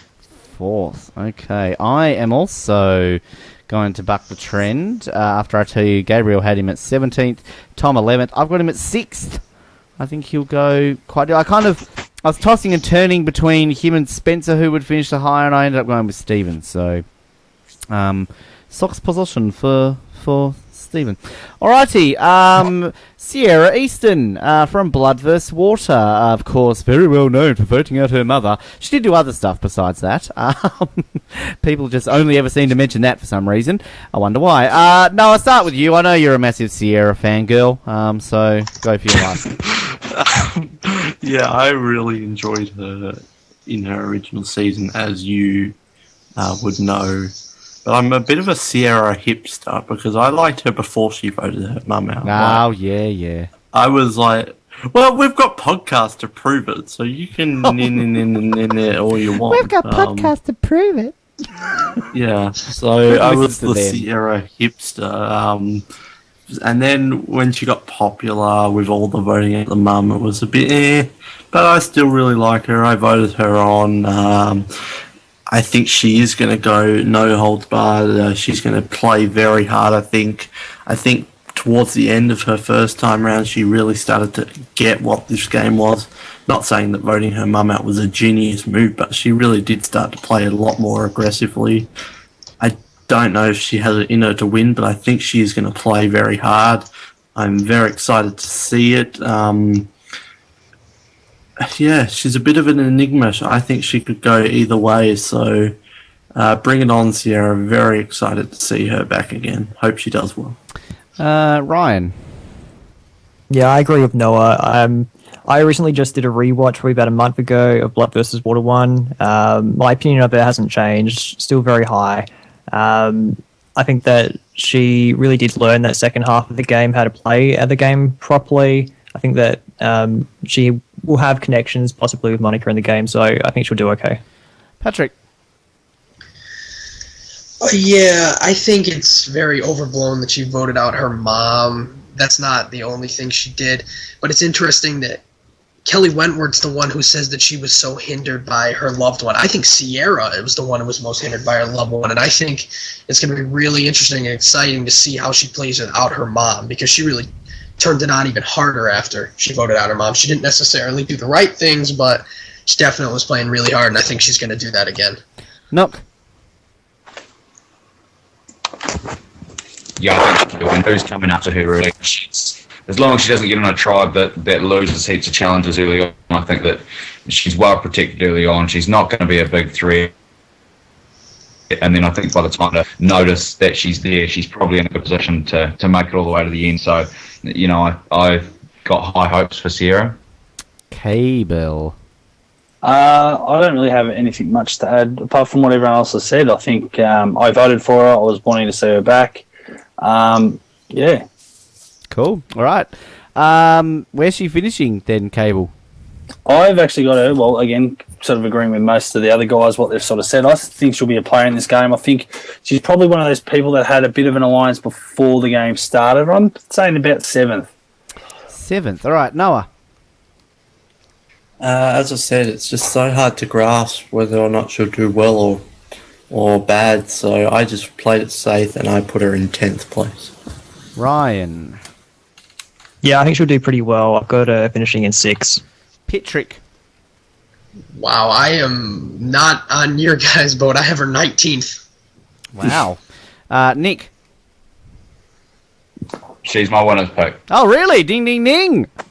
Yeah. Alrighty. Dong, dong, dong, as you would say. Well, wait. Can we hear more about this then? Yeah, give us your reasoning, Nook. Why do you think Sierra's going to win? Well, I just think, you know, she fits right in that win all-star seasons. You know, she's a low-key female. She's not going to be a threat. If all those big alpha males take each other out, then, you know, she's going to be stages where she might be in danger. But, you know, I think that she's got the strategic smarts to go far in the game. So, I totally think she's set up to do well. We've got 2 of our winners done and dusted then. Interesting. So, Gabriel has her at 3rd. Tom has her at 10th. I've got her at 10th as well. I think she'll be middle of the pick. So, alrighty. Jeremy Collins, also from San Juan del Sur. You all know that I'm a huge Jeremy fanboy. Absolutely love him to bits. Was probably the biggest blindside in the history of Survivor for the viewer's perspective, not that it was a game perspective, but more so, as we all know, as a viewer, we didn't really see it coming along. Let's start with you, Nick. Jeremy. Oh, I hope he does well, because I really like Jeremy. I had to laugh because I had an interview with him that I read, so he's slimmed down and he's not as buff as he was. I wish I could be not as buff as Jeremy is now. You know, like that would be pretty good, I think. It's just so, I mean, if he can kind of keep that need to be strategic under control early on, he could go really far. But I think he's one of those people that he gets frustrated with, and he can't be patient. And yeah, I don't know. I'm not sure that I see him going much further than he did his first time around. Cable. Yeah, I'm glad to see Jeremy back. I wasn't voting for him, but I sort of assumed. I felt like the rest of the fans would have voted for him anyway. Yeah, it's a hard one. Like Nick just said, there's a part of me thinks people will see him as a big threat, so you go early. But I kind of got the feeling he's the kind of guy that would find an idol early and just get in a good alliance, you know, and do get through to the merge at least. Okay. And I'm done. Sorry about that. I thought you had more to say. Patrick? Oh, I'm going to get a lot of heat for this, but I am not a Jeremy fan at all. I think a lot of what he did on San Juan del Sur was complain and whine when things did not go his way, and he played too emotionally. The one smart thing Drew Christie said when he was on Survivor was when he told Jeremy that he was being too emotional about wanting to vote out Keith. I just think that it was Jeremy's way or the highway, and it was just kind of getting sick of it at one point. But he seems like a really likable guy. Everybody loved him on the season. I tell you one thing. So you and Noah are gonna get along very well, I feel, in this great show. I had him as my favorite Oslet. So. Aww. Ryan, how's your sucking up abilities, right? Well, I reckon Patrick's probably got the winner's pick. Then. He's good at picking. Sorry, Patrick. I didn't mean to cut you off there. If you still had something extra to say there. No, I mean, all I was just going to say was, he just seems like a really likable guy. So I think he has the ability to go far because he's that likable, and people will latch onto him just like they did in San Juan del Sur. So I think he could really go far, but I'm just not personally a fan. Okay, Ryan. Yeah, I kind of agree with what was just said. I think he played really fast last time, so I'm expecting him to play a bit slower this time without less emotion. Obviously, Val went really quickly last time in the game, so I think that affected him. I think he's going to do really well. So, I think he'll play slower. I think he'll form a core alliance with the other San Juan del Sur people, and he'll be okay. And Noah. I'm like Cable. I didn't vote for him, but I kind of knew he would be on anyway, so it wasn't like I was very upset when he did get picked. It was just like I knew it was going to happen. I don't know how to... I kind of don't feel like he deserves a second chance, only for one reason, and people like Keith, and I know this isn't just I love Keith, so no one else deserves a second chance, but I'm just using Keith as an example. He knows what he did wrong in the game, stick to the plan, all that jazz. He knows that he made mistakes that he needs to correct. Jeremy still blames other people for his demise and refuses to accept that some of his gameplay is why he got voted out. So people who just refuse to accept, and Kelly Wentworth is kind of like this too, to put any fault on themselves, I don't think they're going to learn from their mistakes because they don't think they made mistakes. In saying that, even though I think he's one of the most whingiest survivors ever, if not the most. Can you name one Jeremy confessional that wasn't complaining about something? That's not a joke. Like, I would be very interested to hear it if you could. Hi, I'm Jeremy. Hi, I'm Jeremy. I hate doing confessions. In saying all of that, Jeremy is a player. There's no denying that, and I like seeing players. So I did respect him somewhat in San Juan del Sur because he was playing the game. I just hope he admits to his mistakes and learns from that. I don't think he's going around away anytime soon, early on, but I also don't think he wins. So I'm not a huge fan, but at the same time, I actually am kind of interested to see how he does. I think he could be a good addition to this season. He was my choice to be runner-up in Salman Del Sur, and I think they took him out at a very good spot. And I think after Josh went and he won that kind of battle, he was very much in the box seat to win the game, but of course he didn't. But I'm very excited to see how he, similar to what you said, Noah, I guess adapts and changes and learns if he does. So I, for one, am very excited to see Jeremy back, because I thought we probably might not see him back given that there were some bigger characters from his season, and I honestly was surprised that we didn't have a Josh back at the same time as Jeremy. But if you want to know the reason behind that... that would be great for a mate's great season arc if they were both back. Download the Josh Canfield interview via survivoroz.com to find out the reason why Josh is not on Survivor Second Chance. Where's he finishing, Noah? I think someone else said it as well. I think it's going to be near where he got. I think Jeremy can do good at the first portion of the game, but when it gets down to the individual, he's just too much of a target. So he's safe for a while, but I think Jeremy is number 11. Number 11, Cable. Jeremy, I had making it all the way to 5th. 5th? 5th, yes. 5th. Ryan. Winner, chicken dinner. Oh, ding, ding, ding, ding, ding, ding, ding, ding. Yeah, wow. I think you're just going to learn from his mistakes. I think a lot what Noah was saying is correct, but I think you look a bit retrospectively and fix those errors that he did make. He was a player in his first season, and I think that he will learn from those mistakes and win. Okay, I like it. Patrick. Ding, ding, ding. I think he's this season's winner as well. Ding, ding, ding. Yeah. Fantastic. Nick. I'm going to go 12th. 12th? You Yeah. sure about that? Lock it on it. Gabriel has him at 9th. Tom has him at 17th. I have him at... Where do you think I'm going to put him, Noah? First. No. I have him at 3rd. I think he's going to go all the way to the end, but I think he's going to get a lot of shit from the jury. He's not going to be liked, and I think he will get 0 votes. I don't think he makes the end and loses. I think if Jeremy gets there, he's won it, but I don't think he gets it. Okay. There you go. All right, final one for Bayonne. So much for debate and discussion. I hear your opinion. I do have something that I really forgot to explain.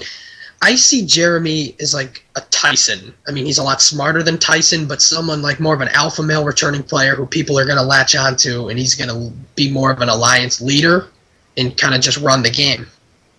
I didn't really explain why I had him as my winner. That's a good point. He's going to be the downfall of my beloved Keith, which will be very upsetting. But what if it's the opposite? What if Keith gets him out like you'd be you'd be having a street party through Snug. Although the only other better thing than that would be if they teamed up and they were the final two. That would be very interesting. Now, Jeremy, I'm sorry for not sticking to the plan. All right. We were together now. Final person from Bayonne, Joe Anglin from Worlds Apart. We've just seen Joe. The ladies love Joe. They get all excited in the nether regions for Joe. And some men. I shouldn't just say that. And, you know, whoever likes Joe, they like Joe because he's hot. All right? Joe is hot. Nick, what do you think about Hot Joe? Is he that hot, though, really speaking? Oh, look, I think... he's hotter than any of us, I'll give you that, but... Well, hey! Speak for yourself. Oh, well, sorry, but, yeah, I mean, he's pretty generic, isn't he? Yes. I mean, when I walk down the street, I just see 50 Joes every day. You could say vanilla. I don't know. I mean, I just don't find him interesting. Like, he's not a good player. He's not a bad player. He's just there. And, yeah, I don't know. No way. Cool. That's Joe, ladies and gentlemen. Cable, Mr. Anglin. Yeah, because I'm not female, I wasn't that excited to see him back, and I wasn't voting for him, and I was hoping he wouldn't come back. because I just don't think he was interesting enough in Worlds Apart. I mean, I understand he's a bit of eye candy for the female population and or the maybe not so straight male population, but... and the bisexuals. Yeah, look, I don't know. I think he was interesting because he was that innocent third party in the whole Vince, Jen stuff right at the start of Worlds Apart, but... Overall, he threw the spanner in the works too by, winning a few immunities, but I didn't find him interesting at all, So I don't know why he's back, but, I know why he was voted in, but you know what I mean? He's hot. Bring back Colby again. Patrick, he's a bit old now. Like, Patrick. Baldy. What? Baldy? Poor Colby. Colby's new name. Patrick. Hot Joe. Unfortunately, I really do not care for season 30 as a whole, or any of the players. I think Joe was just... Patrick. Oh, boys. Careful.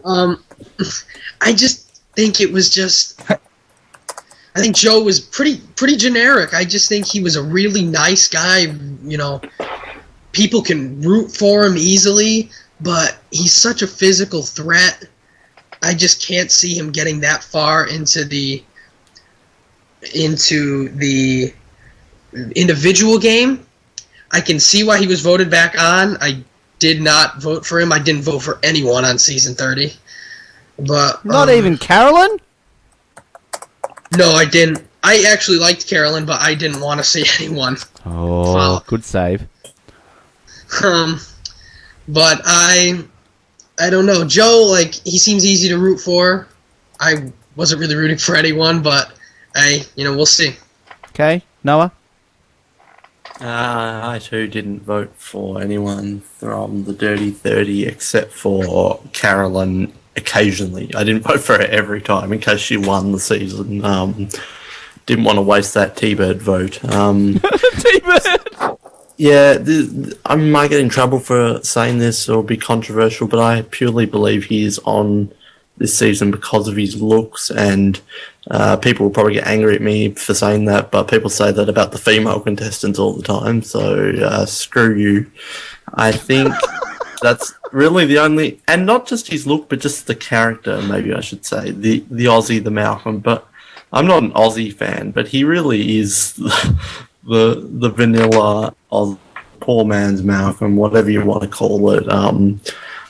He had some stuff going for him in the early portions of whatever that red tribe was called. I'm blanking on it now. Nagarote. The no collar. Tribe. Yeah, Nagarote. Nagarote, as Jeff Probst would say. He had some stuff going on there, but then he did the stupid thing of telling Nina not to do the challenge. But then after the tribe swap, he was just non-existent. He wasn't even had a confessional when he was a target to go home.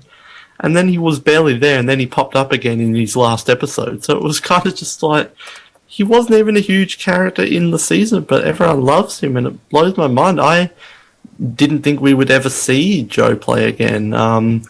So, yeah, I'm not a big fan of the whole golden boy type characters. Oh, Israel. It's too... Joe's a golden boy. Hashtag Heroes Vision reference. Yeah, it's too soon since season 30, so there's no way Joe can win. I think he could be out early. I'm not excited to see him play, but at the same time, at least it mixes it up a bit, because this season is a lot of older people, so at least you get the younger demographic there in Joe, and who knows, he could go on to be quite good in his second time around, so we'll see. Ryan? Yeah, I don't know why Noah's apologising. The only reason that Joey Amazing is on this season is because he is eye candy. Look, he's a nice guy, but that's really about it. He doesn't really add much else. He'll be interesting in challenges. He'll help his initial tribe out, but yeah, I'm not looking forward to seeing him long term. I remember talking last season about Joe because Paul had him as his winner, and I was just really like, Joe. But I did come around to him in his final episode, like in the last half of the episode. I was like, I like Joe. Yeah, because it was the first time we saw him. He seems like a nice guy. But I'm going to put a controversial statement out there. I'd rather see Vince back than Joe. So I think most of us would agree with that. That's not controversial. well, good, because I was hoping he would be on the ballot when we knew that 5 of them would be. hashtag bring back Vince. All right, so where's Joe finishing then, Nick? Because you're about to leave us. I'm going to go to you first. I am. He'll have a showmance with Monica, and then she'll do the old parvati and stab him in the back about 8 plays. 8, okay. I'll say goodbye to you in a second, Nick. Don't just hang up just quite yet. Patrick, where's he finishing? I have him finishing where he should have finished in Worlds Apart if the blue collars were smart, 13th. Ooh, good call. Ryan? Yeah, I've got him finishing 8th. Cable? I have him finishing 13th. And Noah Groves? I think I would put money that there's zero chance he couldn't win this season. I don't think they're going to let him get to the merge. Could be wrong, but I'm going to put Joe 15th. 15th. Gabriel has him at 4th. Tom at 12th. I have him... 4th? Yeah, I have him at 11th. Now, Nick's got to leave us because Nick absolutely hates the Takeo tribe, so he doesn't want to talk about him. Nick, it's been a pleasure having you on here. It is very late over in the New Zealand country that you live in, but it's always fun having you here, Nick, so please don't be a stranger and come back on again. Yep, I'll see you guys soon. It's almost tomorrow here, so I'll see you next time. Enjoy. Oh, You've hung up on us already, apparently. Nick will... See you next time and what? We'll... Done a Noah. He's like hung up at the worst possible moment. I'm sure Nick will send us through his boot list. No, he's gone. The fly. All right, see you, Nick. Okay, so that's Bayon. Let's move on to the green guys. Yay, green buffs. Woo! Let's start off with Vitas Bushkauskas, blood versus water contestant, well known for being Aris's brother and doing yoga. Don't really know what else to say much about Vitas. Ryan, Vitas. Yeah, I didn't mind Vitas the first time out. I think he really used his backstory quite well to ingratiate himself with the female tribe that he was on in the end.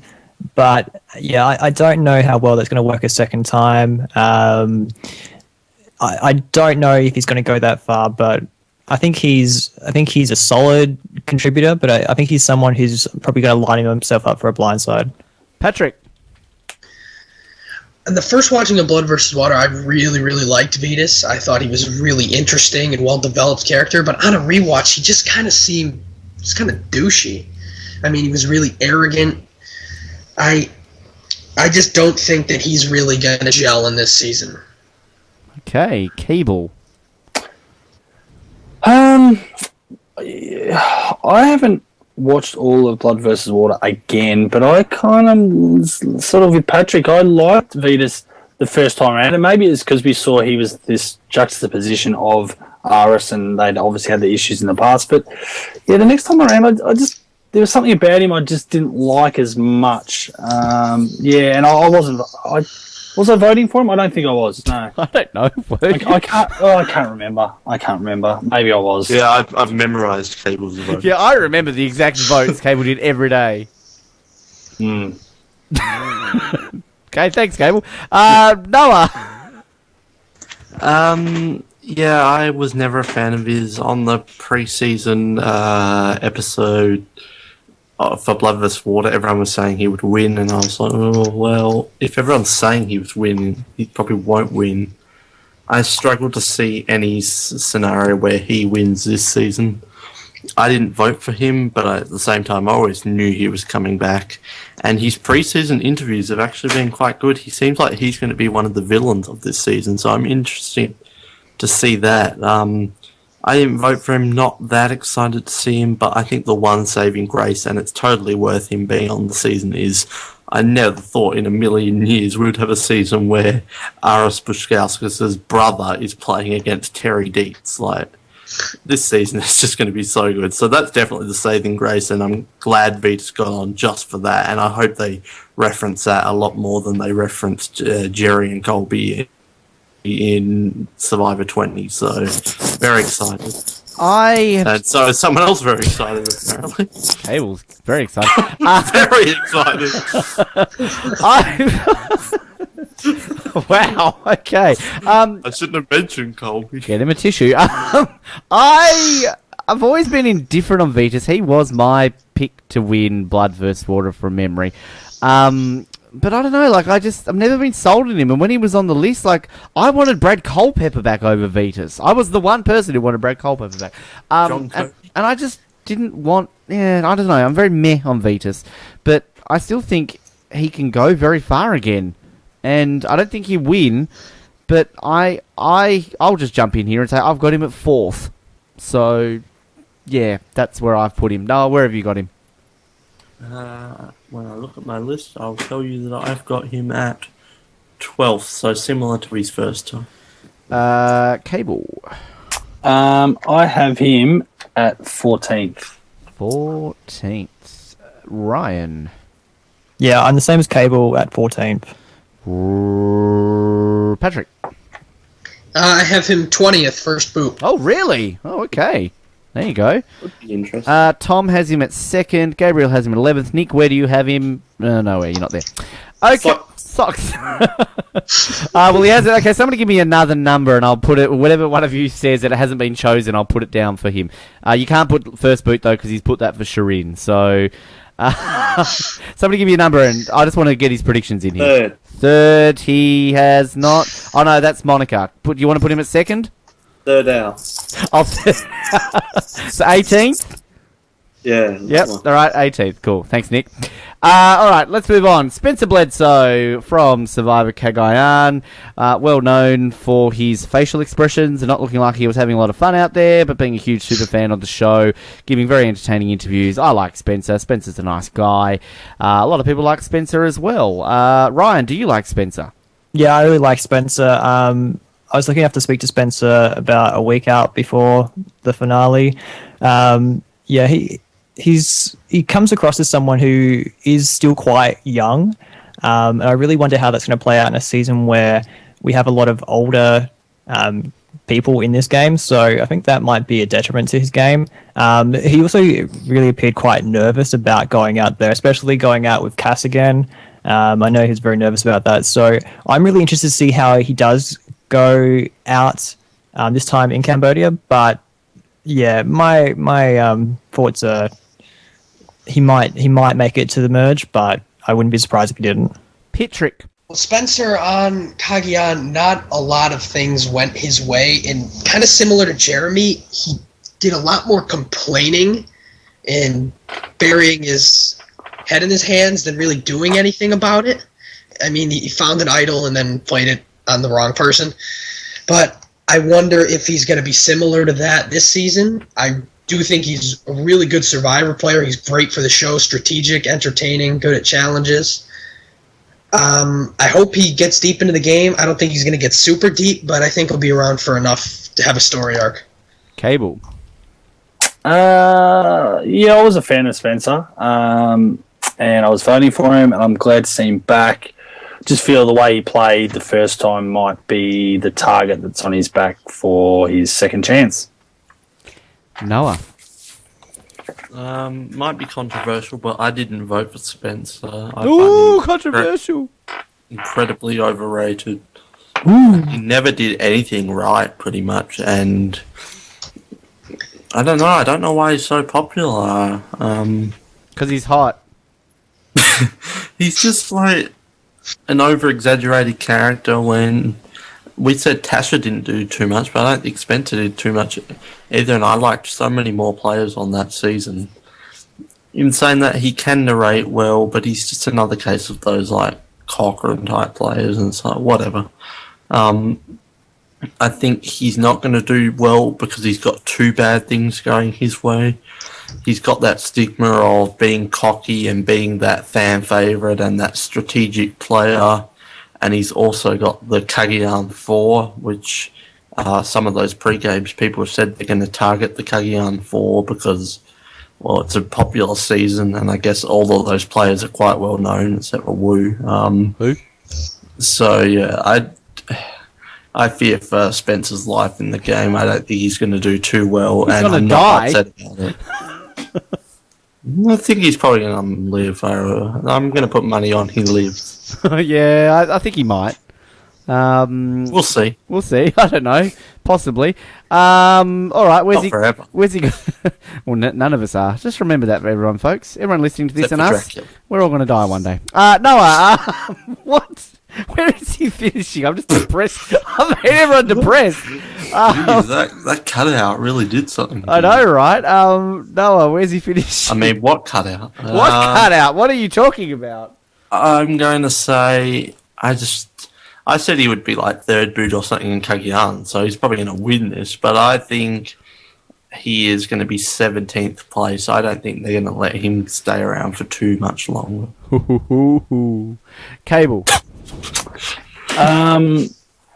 Yeah, I still think Spencer's got a lot to offer Survivor, and I reckon he might finish 4th. Okay. Ryan. Yeah, I think he's going to do pretty well. I think he can move around in 7th place. 7th. Patrick, sorry. I've got him 9th. Nacho Mama. 9th, did you say? Yes? Sorry. I did say 9th, yes. I was thinking about Nacho Mama. All right, let's go to Cable. Cable, pretend to be Nick. What's Nick's prediction for Spencer? And I'll tell you if it's already been said or not. 7th. 7th has not been picked. So that's where he's finishing. I've got him at 12th. Gabriel's got him at 12th. Tom's got him at 5th. There you go. Terry Dietz from Panama, Exile Island. Someone called the ambulance because Terry's back. Finished 3rd, of course. Up there as one of the greatest challenge players of all time. Holds the record for most challenge wins in a season with Tom, Colby, Ozzy, Mike. And is that it? Have I missed anyone? That's it. Anyway. Cable. Terry Dietz.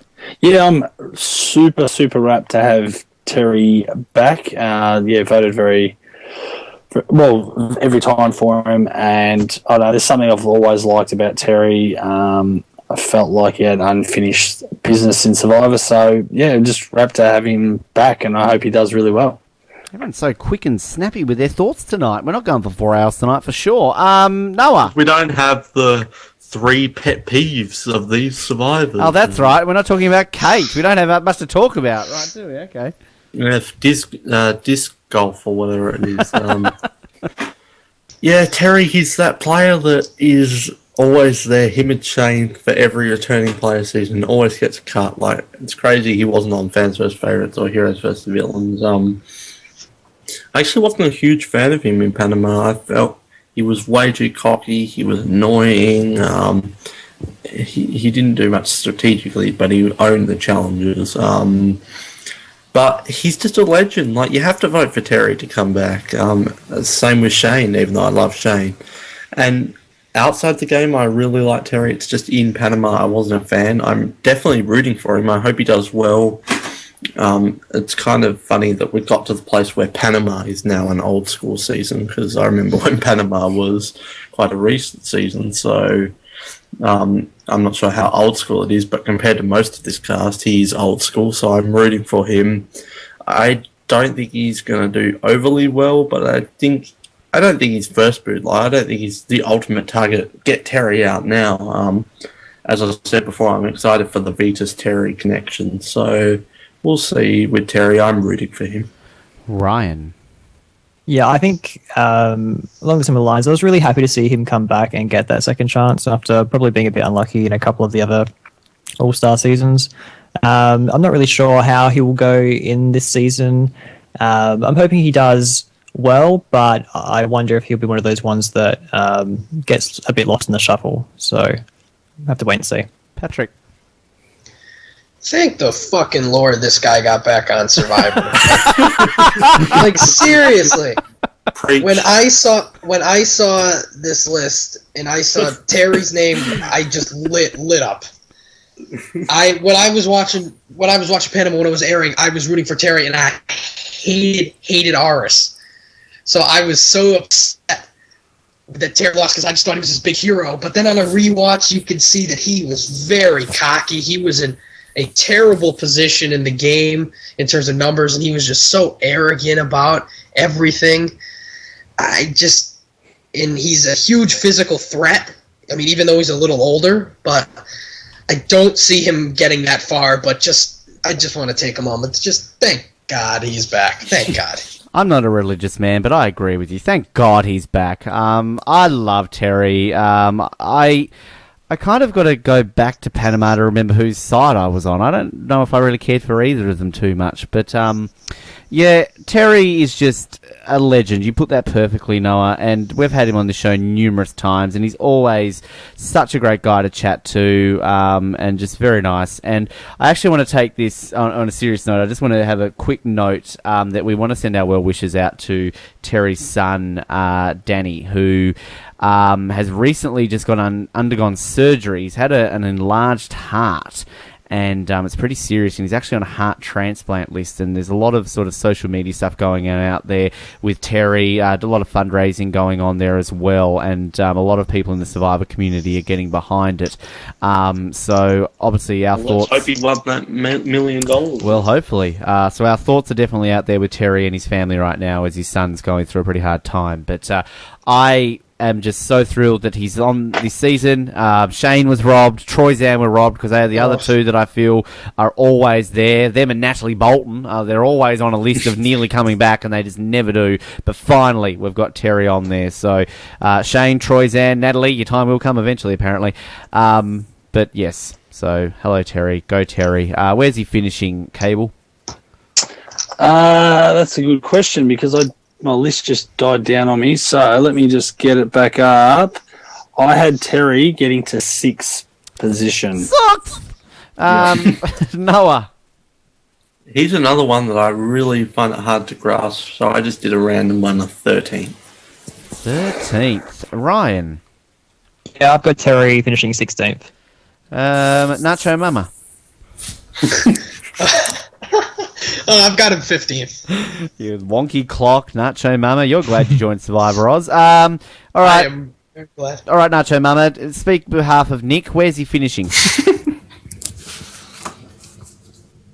Is 15th available? Hey, I like your tip. No, he's got Kimmy at 15th. Oh my God! All of his picks, his first 3 picks were the same exact one as mine, so that's why I was thinking. I don't know, 5th? I have no idea. 5th is not being selected. All right. There you go. So sorry. Gabriel has him at 8th. Tom at 7th. I've got him at 14th.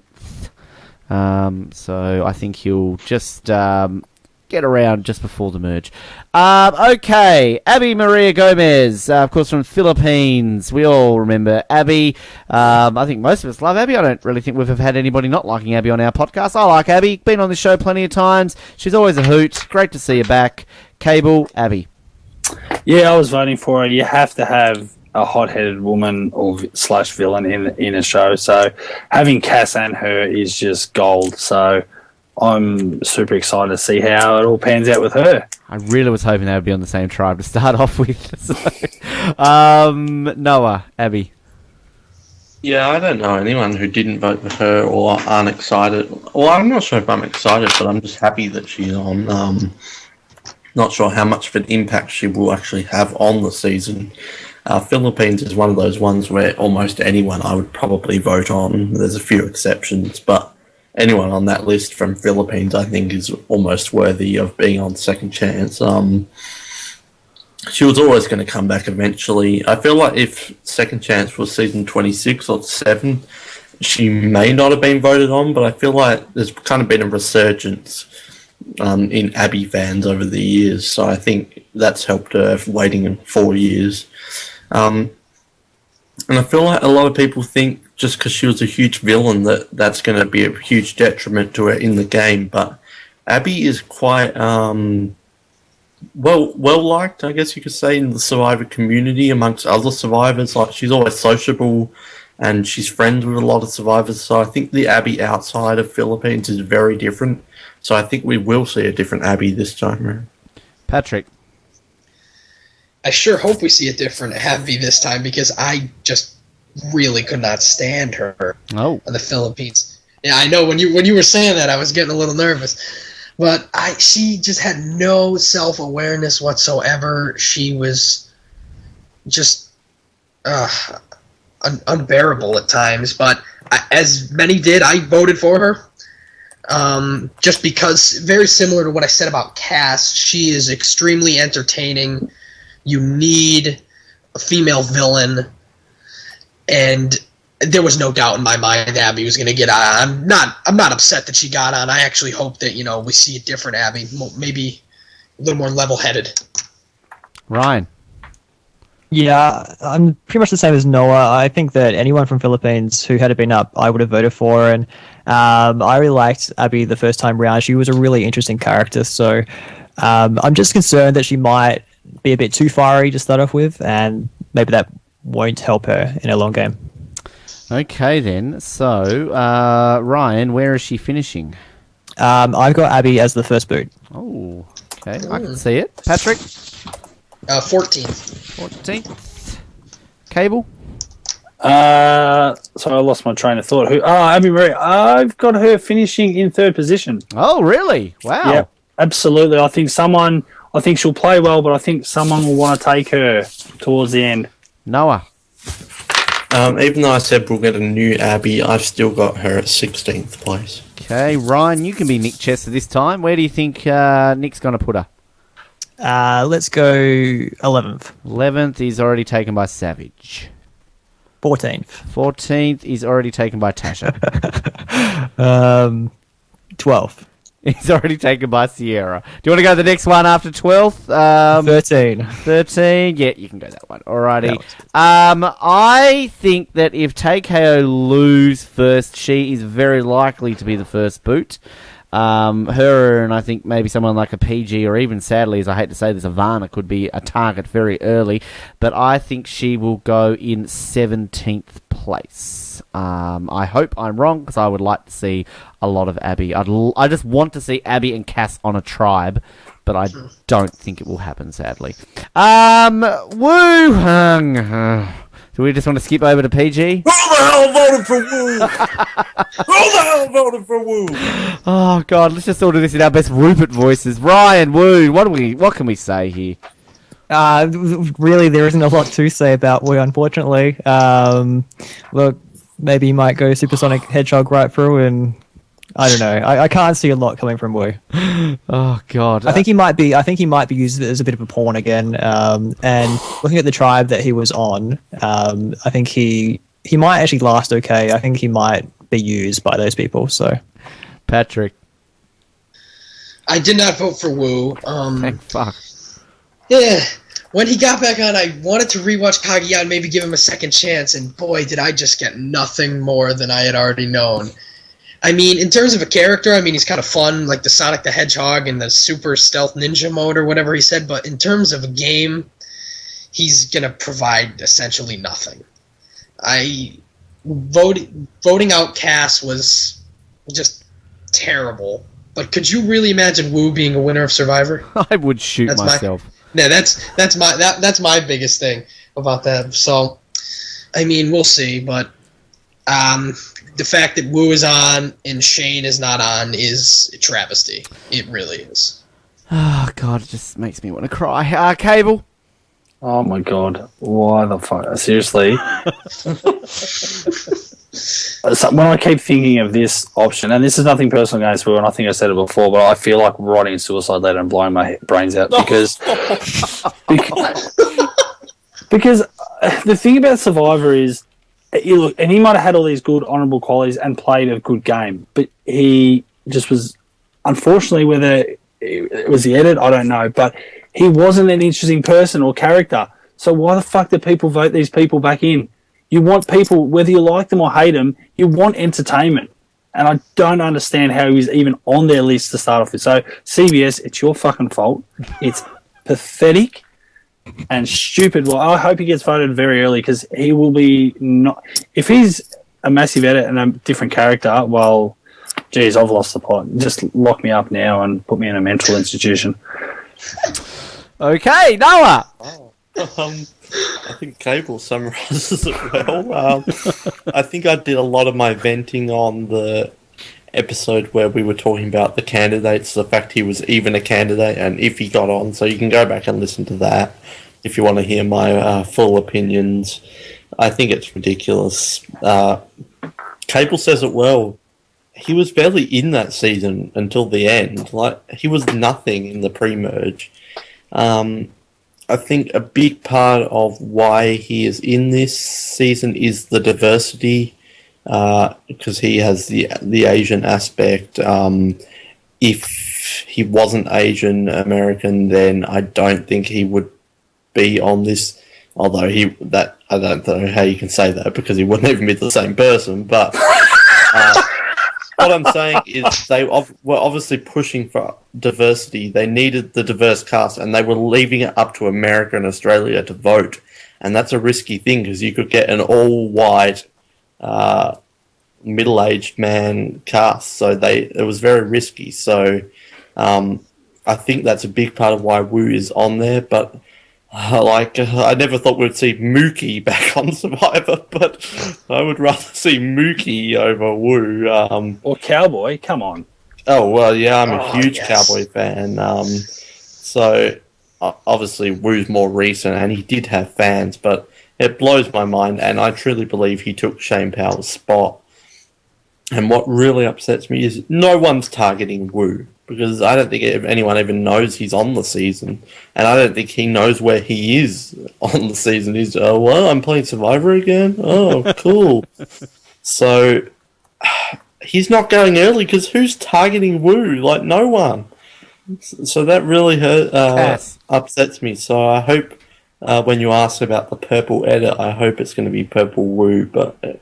yeah, you're right. Maybe Cass, but... Fuck you, Noah Gross, to even put Purple Wu in the same sentence as the legendary Purple Kelly. Fuck you! No! Wu also fell out of a tree. Can't forget that. That was probably one of the most... That may have been one of the most memorable things he did. Was fall out of a tree. They even said in the episode where they went to the village and he was doing, like, backflips, this is the first time Wu's ever had any personality. So, Spencer's impersonation of him was spot on. Yeah. So I don't know how he made it on, and I'm not looking forward. And again, nothing personal, just what I'm watching on a 13-episode television show. I did not enjoy him, so I don't want to see him again. I have nothing to add that hasn't already been said. Rewind and listen to Cable's opinions. Yeah, where's he finishing then, Noah? I've never been more wrong than I am right now, and this breaks my heart. But I'm going to say Wu is third place. Oh, God. Or actually change that. Say equal second. Well, because last time I got caught up when I said Carolyn was third, and she was equal second. Well, so who's your second? Well, I haven't said them yet. Oh, you're making it difficult for me. Whatever. Well, I want money. Oh wait, this isn't the money one. But if you, okay, good point. All right, whatever. Ryan, where's he finishing? I hope for the good of the season that he finishes low, so 17th. Patrick. 7th. I think he's basically Benry. I don't know why Benry's fresh on my mind. A physical threat who's not a physical threat that gets voted out in 7th place. Why? Basically, Benry sounds like a new reality show. We follow Ben Henry as he starts up another restaurant. Ben Henry opens a bar in LA. Ben Henry. Basically, Benry. Ben Henry does daily tasks still at a Rupert's. Who can do the best Benry impersonation? Dirt squirrel. He knocks the pen off the... Hey, I'm Benry. Should I knock Benry? I like Benry. I've had him on a couple of times, actually. Hello, Ann Curtis, if you're listening. Benry's only fan. Cable. I'd rather Benry over Wu. I would too. I actually like Benry. I don't know why I'm banging him out. I have nothing against the guy. I really like him. And apparently he's travelling to Australia pretty soon as well. Is he? Yes. On the next episode of Basically Benry. We're going abroad. Benry checks in on Qantas. It's the Australian special on E! And gets harassed by Jimmy. Benry ends up on border security. What's in your bag, sir? Cable. Why is the border security people American, isn't it? Because Grant Bowler hired some extra help, alright? Practicing his I am American. so sorry. Cable, where's Bedry finishing? I've got Woohoo Where's at Bedry finishing? 15. It was 16th? 15th. 15th. This week on Basically Bedry. I think that's the new PR Karen. I would rather watch Basically Bedry than the Kardashians. Hell yes. I'm already wanting to watch it. Basically Bedry and Keeping Up with the Kardashians crossover. Oh my god! It's basically gets stuck in traffic. Dun, dun, dun. New on E. This week on Basically Bedry, Bedry updates his Twitter, but he uses the wrong hashtag. Basically, Benry, Caitlyn Jenner crossover to keep up with the time. Oh, don't! No, I'm not touching that one. Neither is Benry. That's Thursday night. Basically, Benry.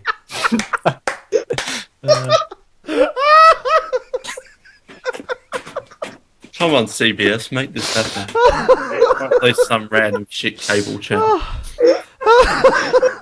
That's what we've all been waiting for, a Benry reality show. It's just, you don't know it until you see it. Oh, God. This week, Bedry bumps into Alina at the local drive-in. That's basically Benry. This week on a double, basically Benry. Benry hunts for dirt squirrels. Special 90th premiere. The 2-night season premiere. Basically. Breathe. Who are you talking about? This is what happens. So sorry. This is what happens when you talk about Woo, that no one gives a shit. Yeah, we were so on track with this episode like we've never been before, and then we get to Woo, and we're talking about basically Ben. Oh, Ryan and Patrick are going, what the fuck have I joined? that was my fault. Patrick, God! I knew you were trouble. I am going to be Nick, and I'm going to say, he's going to finish in second place, Ben. Just so he doesn't get a point for it. I put him at 9th. That's Woo, by the way, on Basically Benry. Christmas special. Can somebody please go to the Survivor wiki page for Woo and type in his trivia? His favourite TV show is Basically Benry. Basically Benry. This week on a special Easter episode, basically Benry goes on an Easter egg hunt. 8:30. It's alright. Next contestant. Oh, I'm so sorry. We're beating a dead Benry now. Okay, PG Law from Survivor China. I am so thrilled to see PG because you were talking about Philippines before, Noah, and saying that anybody you'd be basically happy. I think anybody from China I would have voted for, no matter who the hell they were. I don't know if Sharia gets my vote. Oh, she would. I like Sharia. What's wrong with Sharia? Denise Martin. You know, Denise Martin's Denise Martin's in the top 5 people. Denise gets my vote hands down. I loved it. God, imagine basically Benry with the Denise Martin wig. That's second chance too. Patrick, basically PG Law. How do you think she's? I really liked her. She was really game aware and savvy in China. I mean, she was. I don't really know even what to say now. I just can't stop thinking about Basically Benry. Basically Benry Oz coming soon. I just think that China was just such a good season, and she was one of the better characters on that season, which is really saying something. And I mean, I hope that she's got a little spunk. Oh no. I can't take it now. Just a comment. We've come up with a TV show for PG, which PG Law and Order. It's This is bad for shit. So I would fast. watch that. I would too. She would be great as like a detective. PG is not only the law, but she's also the order. SVU. Dun dun. What is the SVU? Special Victims Unit, isn't it? Sexy Yeah, victim. that's correct. No, because I was going to say like sexual because it's based on sexual crime, so that's why. How do you know, Cable? Never mind. No. Hey, don't. Louise Thank watches SVU. All right, Mariska Hargitay. Hello. Anyway. I hope let's PG keep it. laughs. Yes, Ryan, you've been quiet for a little bit. What do you think No. about PG Law and Order SVU? I'm really excited to see PG again. I think, like people have said, pretty much anyone who could have come back from China would have been a good get. But yeah, seeing PG come back, it's been a long time coming. I'm really excited to see her again. Noah. Yeah, most people from China would get my vote, and I've always been a PG fan, so I wasn't sure if she would make it on, but I'm glad that she did. I voted for her every time.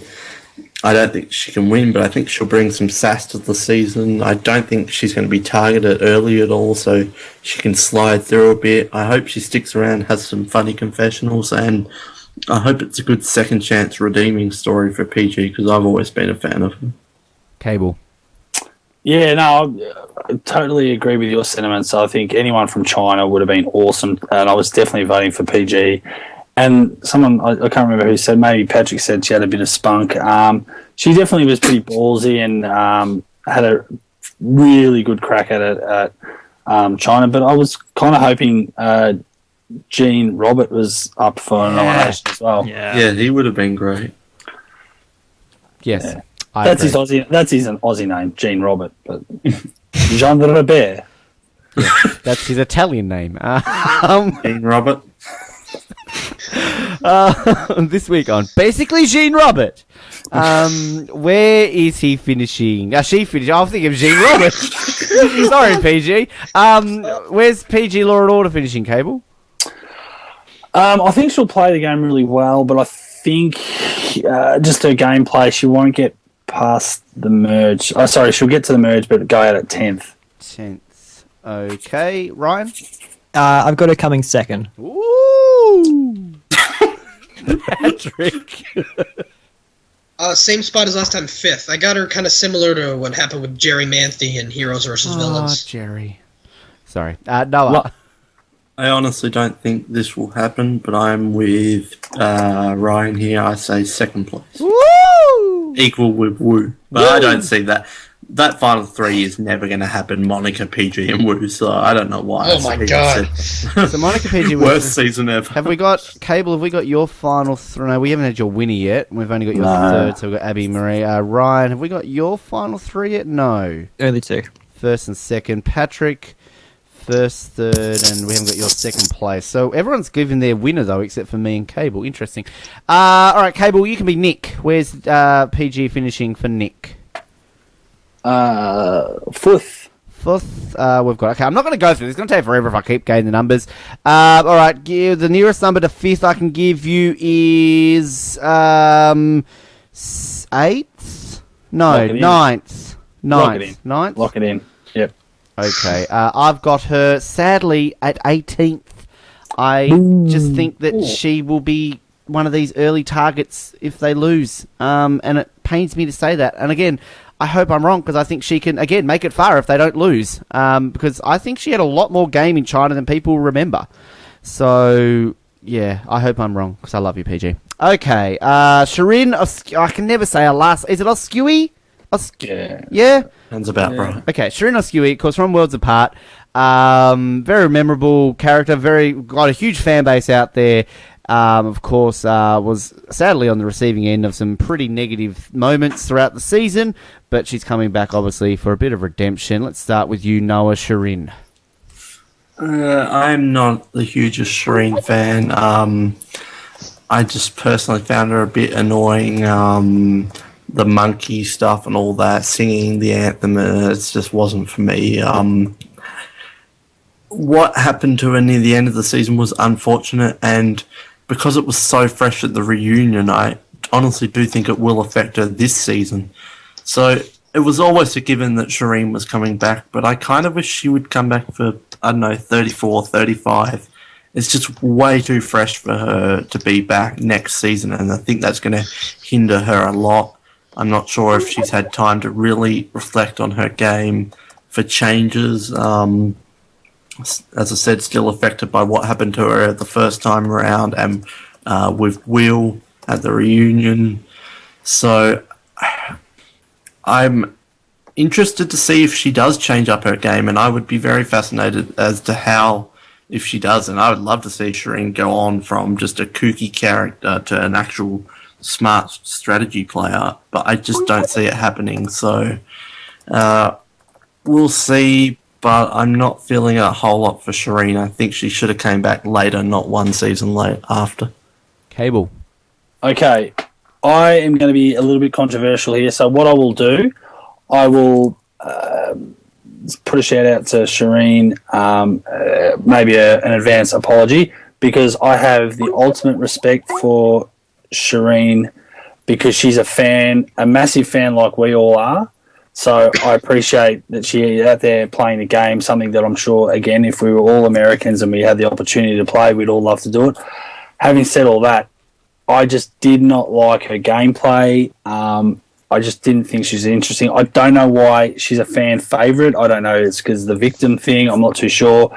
But I couldn't not believe that she came back. And again, what Noah just said, just so soon. I just don't. I think maybe down the track, yet, but not for a season like this. And Nick was pretty much in the same ballpark, and he said I should speak on his behalf. I'm disappointed she got voted back in. Patrick.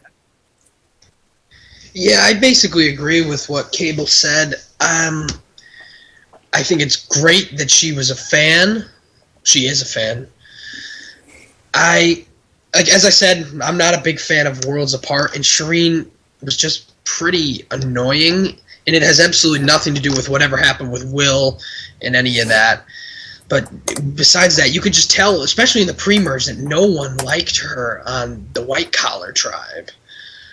So I just don't think that she's going to be able to fit in just because of just the way she acts around camp.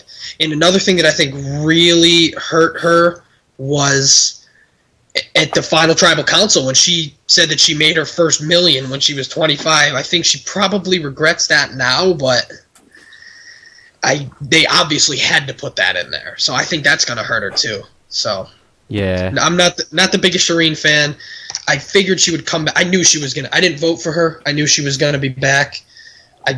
I think she'd be better off coming back about 5-10 seasons down the road. I'd definitely regret making $1 million at 25. I'd rather make it at like 21 or something like that. So, bad joke by Ben there. Ryan! Yeah, I pretty much agree with what most people have said. I think it's really interesting the tribe that she's landed up on and that she's on the same tribe as Kelly Wigglesworth. I really wonder how much geeking out she's going to do when she actually finally meets Kelly and whether that's going to impact her game. I think we found that the first time she played, all that geeking out with Max really isolated her from the rest of her tribe. So I'm wondering if she's playing with these old school players, whether she can kind of subdue that side of her and be more focused on the game. I think... You go. I was just going to give her some defense, so it's not all anti-Shireen. I feel like one of her issues, and Joe's in this boat too, is like Kelly Wigglesworth didn't get to know these people, but at the same time, Shireen and Joe, they really haven't had a chance to get to know these people on a huge personal level, which will affect them compared to some of these other players. But at the same time, I can definitely see Shireen fitting into that, that cliquey kind of Spencer, Kelly, Wentworth, like, the younger, hip, like the Twitter users, the superfan kind of... basically Benry fans.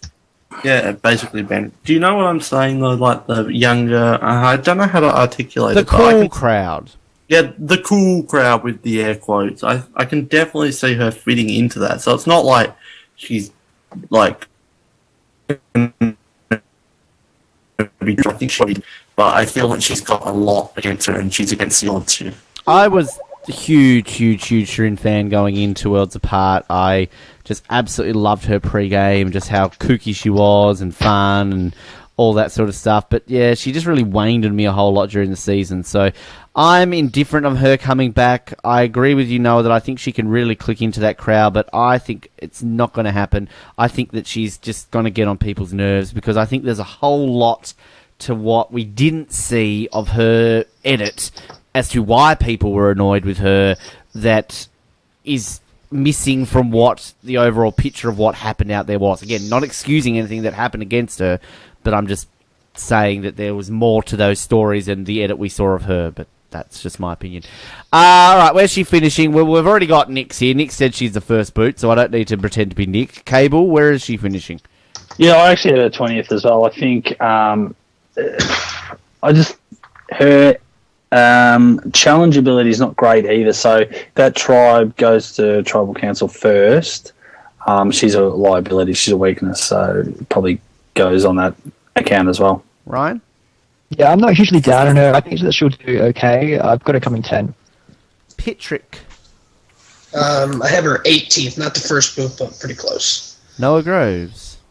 I definitely can see her working some things out, but I just have a feeling it's way too fresh, and she was perceived as the kooky, crying character in Worlds Apart, so I think it's too fresh.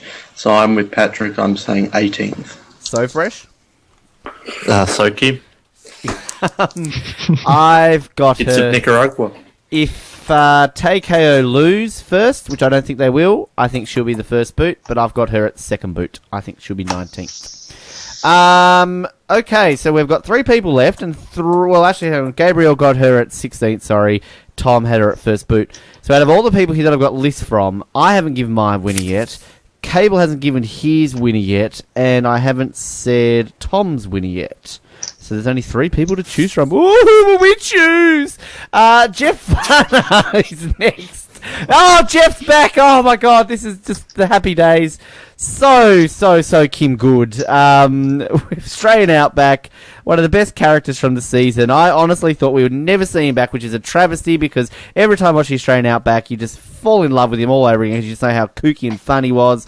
Always gives a great interview when he's been on this show. Love the guy to bits. Cable, again, starting with you as an Australian Outback aficionado. Jeff fucking Varner. I'm doing the happy dance. Batman's on the line. Yeah, no, I was so happy. He was probably the one person I really wanted to see back. So, yeah, I'm over the moon. I know he pushed hard trying to get the votes and all that sort of stuff. And I think even he doubted whether he'd get back. And I was having my doubts. I was a bit unsure whether the fans would remember or want him back. So, no, I'm so happy. So happy. So, Kim, happy? Yeah, so fresh Cambodia happy. That'd be a good compilation. I'd buy that. So fresh Cambodia. Ryan. Yeah, really excited to see him back. I'm really hoping that we get a chance to see some interaction between him and Kimmy. So I think he's going to do okay. Okay, Patrick. I think he needs to let what happened with Kimmy go. That was 14 years ago, was it? For his campaigning was just hilarious. He was by far the best campaigner. If I had one vote, it was going to Jeff Varner. But because he was just such a great character and so underappreciated because where he got voted out. I think it was a shame with the past votes thing that he couldn't get any further, but I'm really excited. And it seems like he's got a lot of allies, old school and new school, so I'm really excited to see how he plays. If you haven't seen I know we brought it up earlier, but the pre-game alliances video, Jeff Varner is just hilarious in it. And one thing I'll say to before I get you is that, yes, Jeff is a great character, but Jeff actually was a pretty underrated player too. Jeff had game in the Australian Outback, and he talks a lot of game too. So Jeff, I feel, is somebody who is going to surprise a lot of people this season who think he's just nothing more than a bit of a kook. Noah, Varner. I bet you I know where you're putting him. Oh, okay. Yeah. I voted for him every time, and I think I've already expressed in the past my delight that Jeff Varner is coming back. I too was a bit worried he wouldn't be back. One of the stars of the Australian Outback, and I love that both him and Kimmy, but if I had to pick one, I'd pick him back. He's a fan favourite. I've seen a lot on the internet, people think, oh, Jeff's going to be amazing, he's going to be so great, he's got all these alliances. But I'm kind of thinking the other way around, because you had people like Zay Knight who had an alliance with everyone in the game. Did you just compare Jeff Varner to Zay Knight? Well, I'm trying to think of other people who also had an alliance with everyone in the game. And I think it's bad that he's got a pre-game alliance with 2/3 of the cast, because that means he's going to have to piss off like 6 or so people. So people are saying that he's a genius in all this for doing all this. And we don't know what other pre-games from the other contestants, but he's so open about it.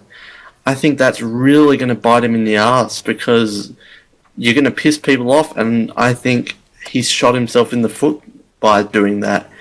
In saying all that, I would be so delighted if Jeff Varner won. Like, I will be rooting for him from day one. Go the old schoolers, go Jeff.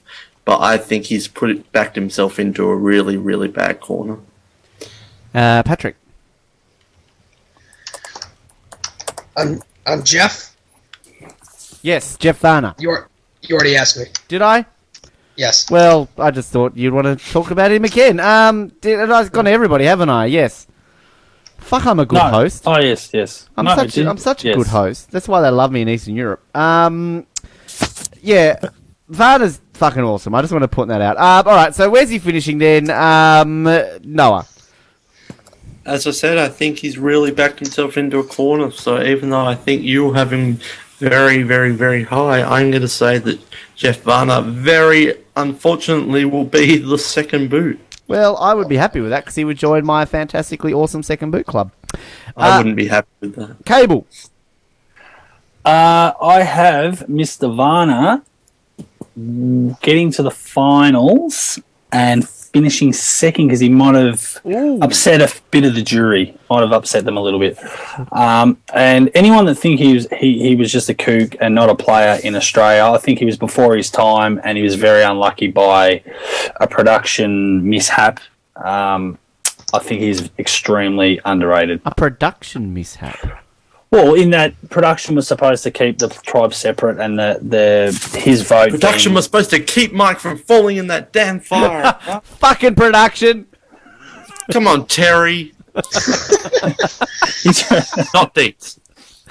So your final three so far consists of Abby Maria and Jeff Varner. Goodness, that's going to be an entertaining final tribal council. You've got a Kelly as your winner. Oh, okay. Ryan, where's Varner finishing? I think if you play both sides, you're probably going to get burnt, so 12th.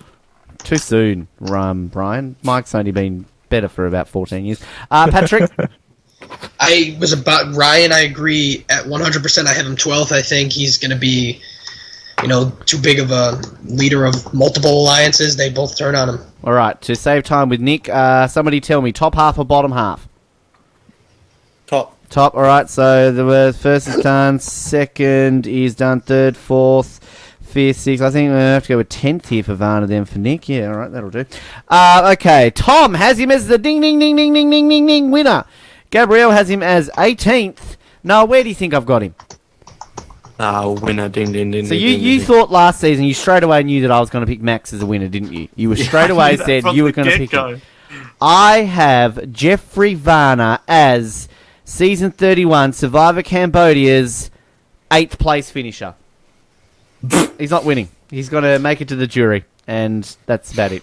So, You really think that other person's going to win? We have 2 Ks to go. The special Ks. Kelly Wentworth from Survivor San Juan del Sur, a pre-merge contestant. I love me some Kelly Wentworth. Can I just point that out? I am so glad she's back. I know a lot of people were very anti-Kelly Wentworth, but I am super happy to see her back. Ryan, what about you? Yeah, to be honest, watching her game, I wasn't that excited to see her, but looking at all the stuff that she's done outside the game, her social media presence, her podcasts, so it's got me really excited to see her play again, and I think that she might do pretty well in probably an alliance with those other people from San Juan del Sur. Cable. Who are we talking about again? Which Kelly? The Wentworth. Well, sorry? The Kelly Wentworth. Kelly W. Yeah, they're both Kelly W. Worth. Oh, you can't do that. That's not fair. Hey, I'm a W. Worth. But they're both W. Just talk about Kelly Wentworth. Oh, ding, ding, ding, ding. We have a wiener. A wiener? I don't know. That's just something people say. Isn't she the female? Yeah. No.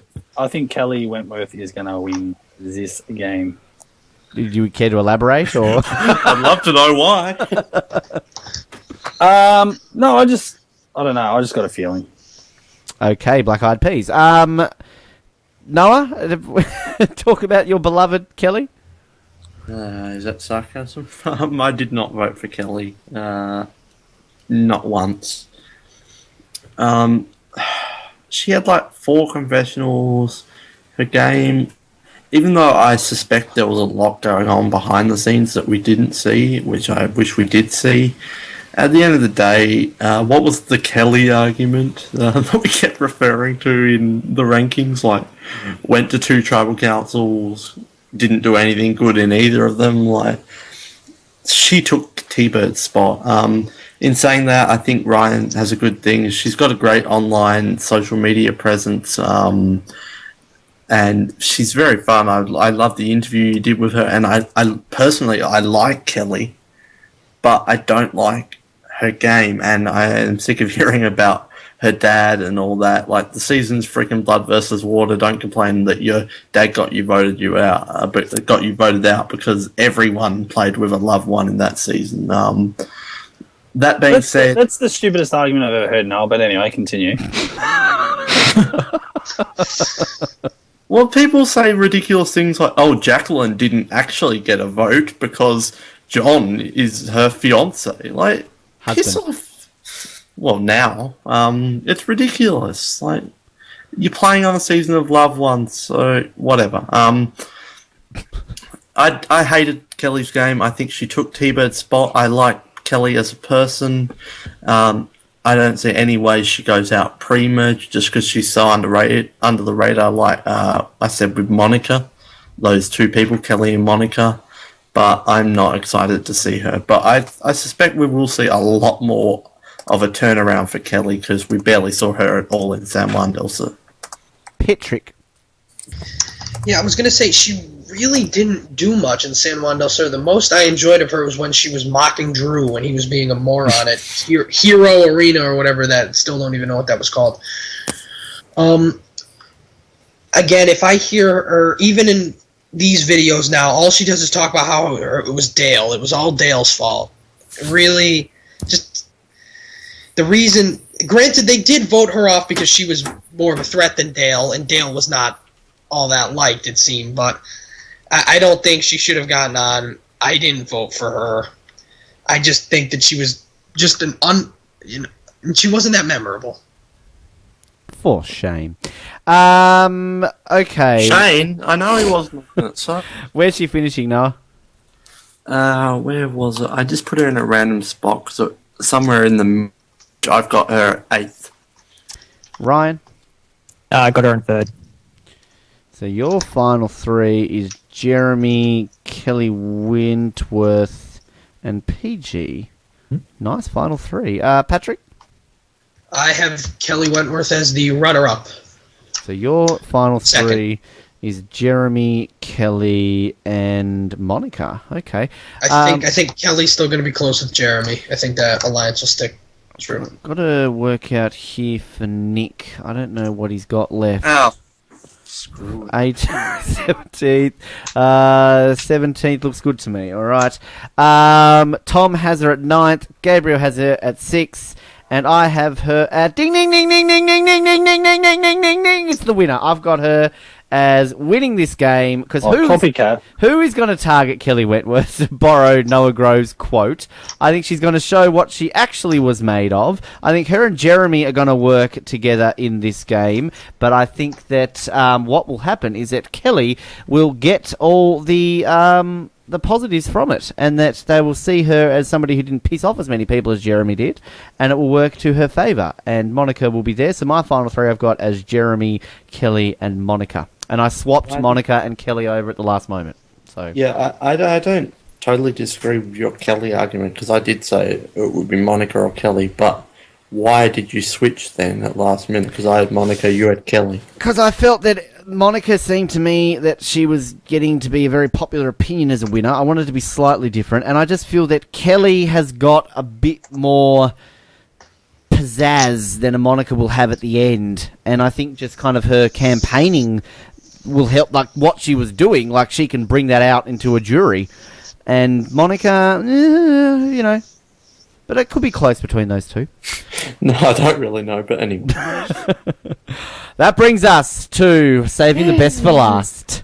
Ladies and gentlemen. Brian Hyde. After 15 years, the original runner-up, Kelly Wigglesworth, is back from Survivor Borneo. Just let's all just be happy and laugh at life. Because she is back. Cable Brandon, Kelly Wigglesworth. Look, yeah, I was voting for her, and fuck off. I was voting for her and fuck off. No, I was voting for her, as I guess everyone was, and the only thing issue I have is probably she, as you interviewed her a few years ago, she hasn't had sort of that attachment to Survivor since she played, and she didn't really watch it. So I just don't know what she's bringing to the game. I don't know. I just don't see her doing very well, though. Okay, Ryan. Yeah, I was pretty excited when I saw her name up there, just mainly because it was someone from Borneo.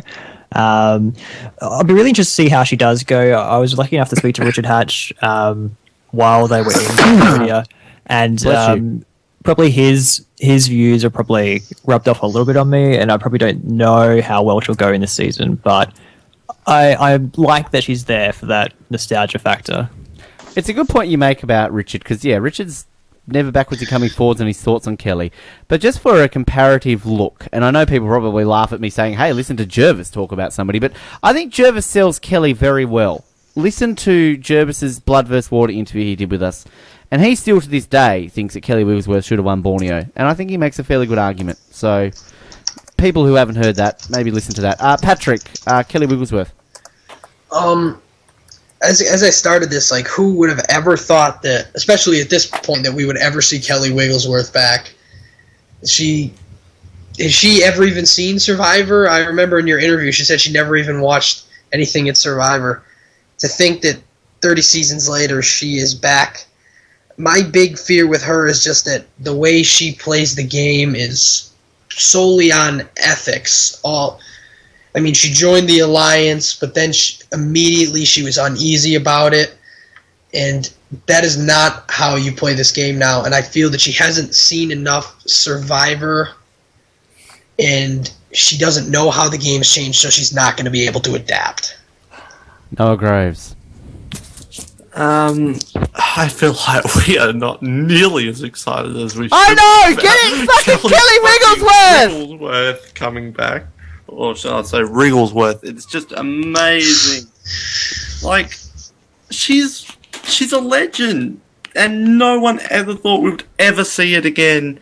And I feel like we should be more excited, because this is the player I am watching out for and absolutely rooting for. No matter how less confessionals, how boring she is, I am Kelly all the way. Wigglesworth, not Wentworth. I'm such a big fan, and to steal my own quote, like, who's going to target her early on? Like, I feel like she can easily wade through, and I kind of like the fact that she hasn't seen any Survivor and that she's got this different approach, because it adds a new element to the game. It's not just everyone playing how Worlds Apart or Kageyama's played. She's got a new approach to the game, and who knows what she'll bring. I have a bad feeling that we're not going to see a lot of her, and not that she won't make it far, just the purple name may be attached based on some of the pre-game interviews. A worthy addition to that club, though. Yeah, but in saying that, on her ET Canada interview, she was much more upbeat and entertaining than she was in like your pre-game interview in her campaign videos, where my name's Kelly. So she was much better once she was out on the island. So I'm still holding out hope, but come on, Kelly freaking Wigglesworth is back. That's just amazing. I was going to mention that, yeah, her ET Canada one, she was great in that, actually.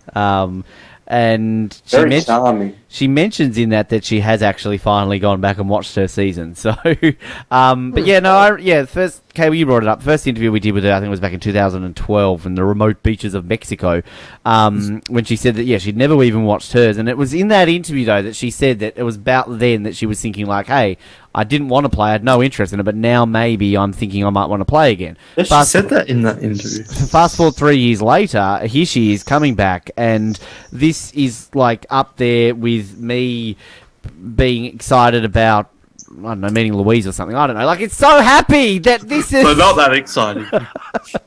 This is like the best thing ever in Survivor ever. Like, it probably is the most anticipated single event in my Survivor history. I remember when these people were leaked who was coming back, and I saw her name on there, and I just I just got a box of tissues and went through it. Like, it was just amazing. I don't know. You interpret that as you will. I had a runny nose, alright? I had the flu. But, like, it's just so amazing that we've got to see her back. Okay? Like, there was a lot of exclamation marks in our group for many and many. Alright, so anyway, after all that, we're getting it out there excited. Cable's got to go. He's got a baby to feed. Where's she finishing, Cable? 17th. Alright, you'll get your sweep and your other answers in later. Thank you, Cable. Have fun. Feed the baby. Yeah. Bye. Where is Kelly Wigglesworth finishing? Yeah, that's more like it. Everybody give us a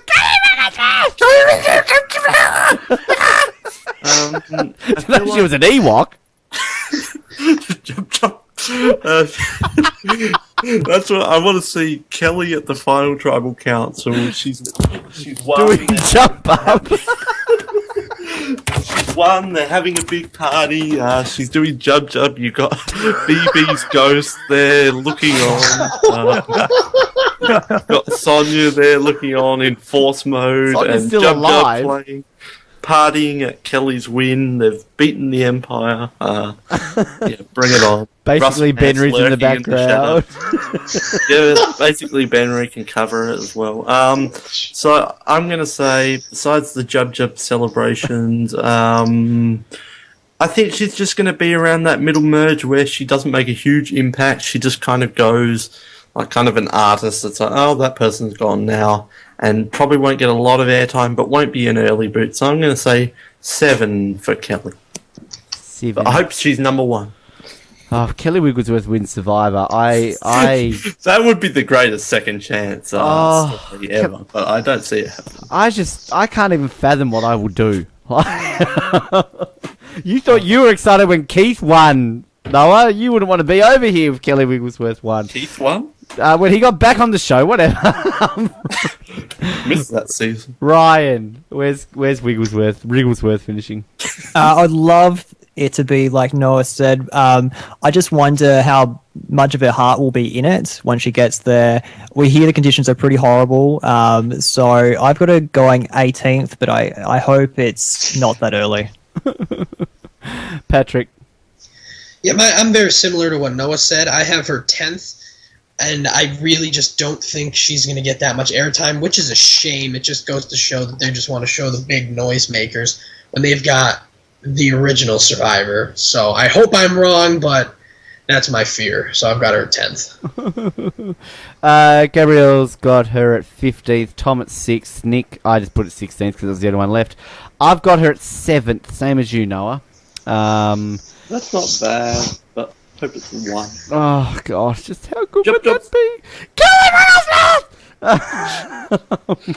Force is with you, Kelly. Oh, alright, so that's it. We've gone through the cast then.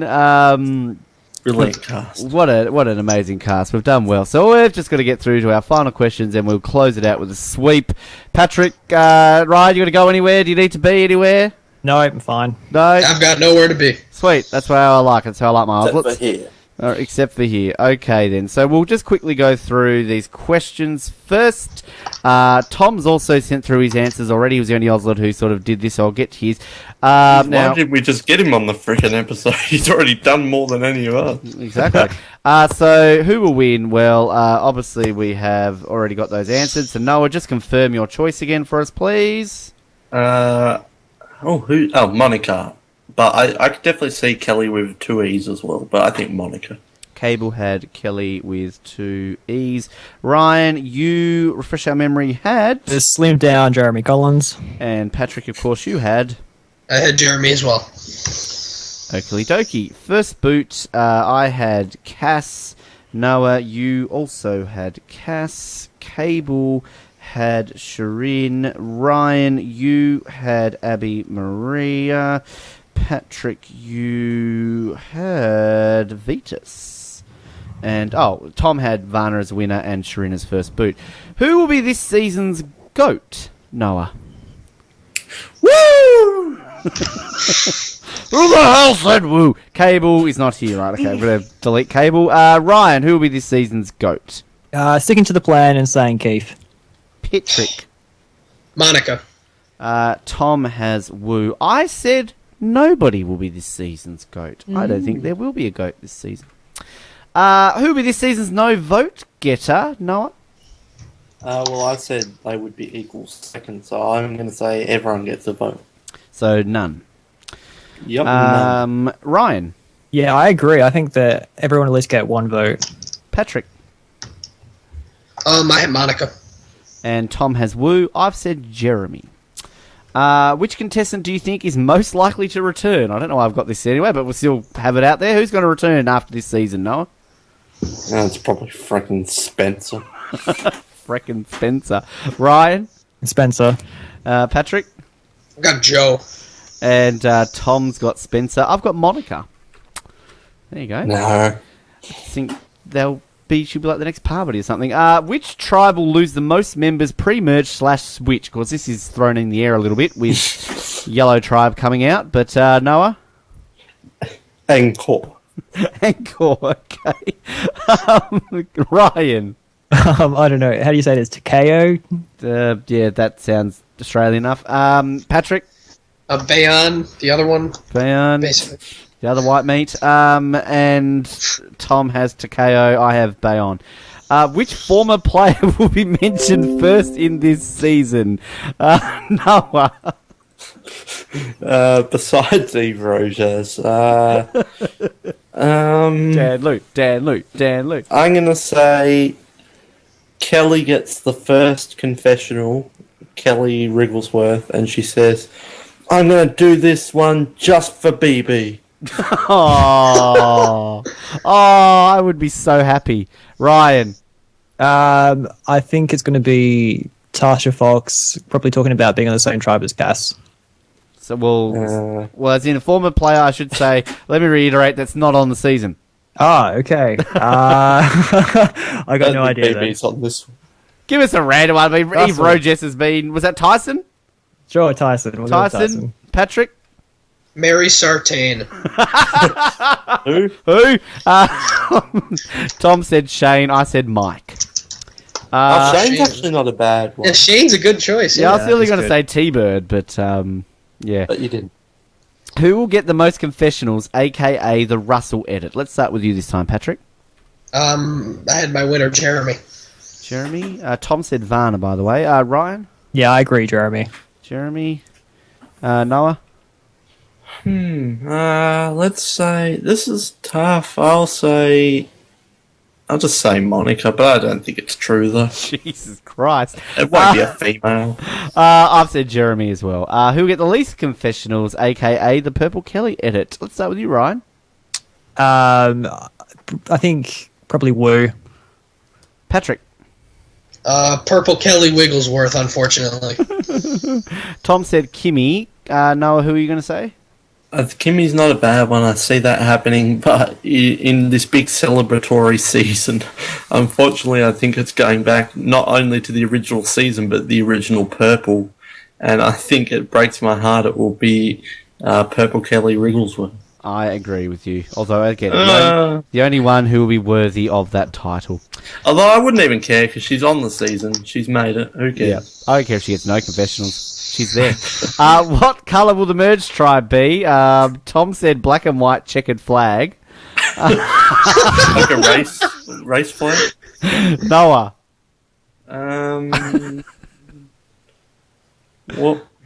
What about if I can't stop laughing at this question. Just say clear. Just say clear.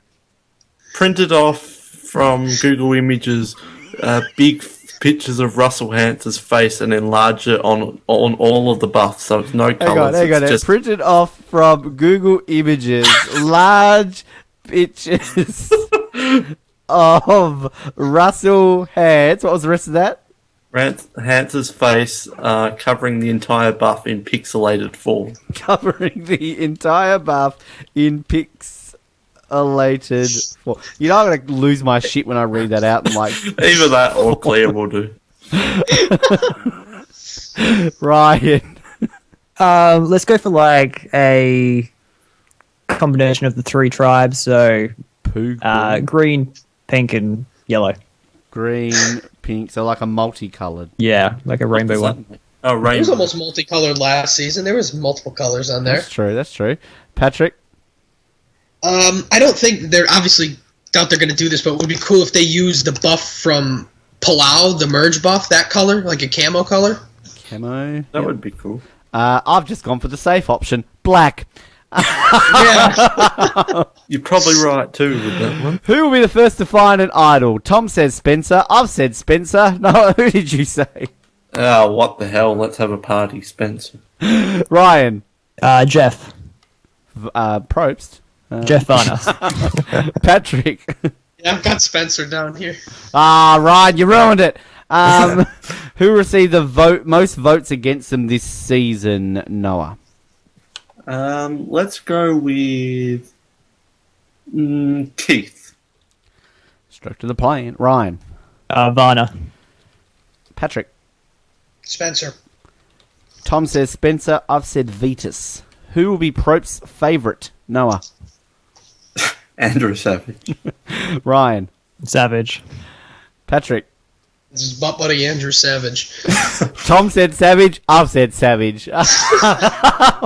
We already is his favourite coming into it. Who will be Prope's least favourite, Noah? Ooh, who doesn't he like from this cast? I feel like he's probably... I think Shane didn't get on. Yeah, I don't think he's overly fond of PG, is he? I'm not sure. Let's say Abby Marie, because he always gave her a hard time. Ryan. Let's go with Monica. And Patrick. I said Abby Marie. Okay. Tom said PG. I also said Monica. Will there be a quitter this season? If so, who will it be? Noah. Hell no, fool. No? No. Ryan? No quitters. A second chance. Patrick? No quitters. Tom said none. I've also said none. Who will be the showmance this season? Let's start with you, Patrick. Oh God! I actually had Kimmy and Keith. I forgot to mention that when you guys said that before. Oh, that would be perfect. All right, I'll take that. Tom said Cass and Keith. Ryan. Probably Joe and Monica. Noah. Other than Spencer and Cass, I'm hoping for an unlikely mix, but I think it would be quite an attractive couple in Keith and PG. Oh, yeah, you're a bit of a left field one there. Very like it. I was similar to Cable, actually. I didn't see the whole Monica and Joe thing pre-game. I actually wrote Monica and Joe as well, so it's a popular choice as well. Will there be a medevac this season? If so, who will it be? Tom said Tasha. I've said no, there won't be one. Noah, what did you say? Well, apparently this location is supposed to be one of the harshest ones they've ever been to, but I haven't really thought about it. But I guess there's a chance there could be. So I'll just chuck a random name in there. You never know, I might get it right.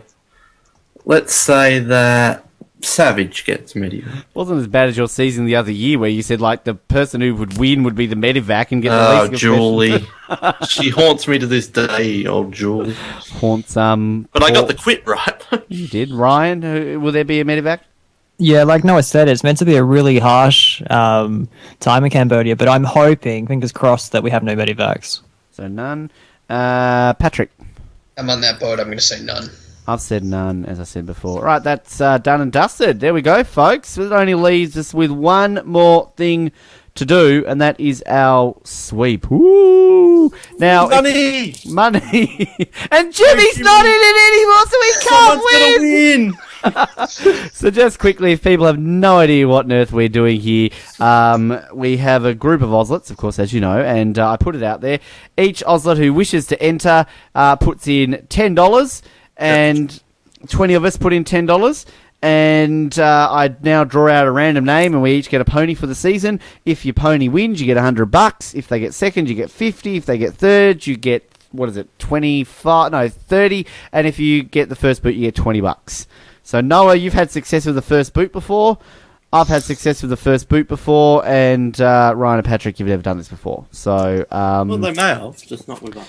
But you're both on the list. I just wanted to quickly mention, just really randomly before I do this, I am for shame that I didn't mention about my little Australian Outback stat that I believe I'm the only one who ever talks about it.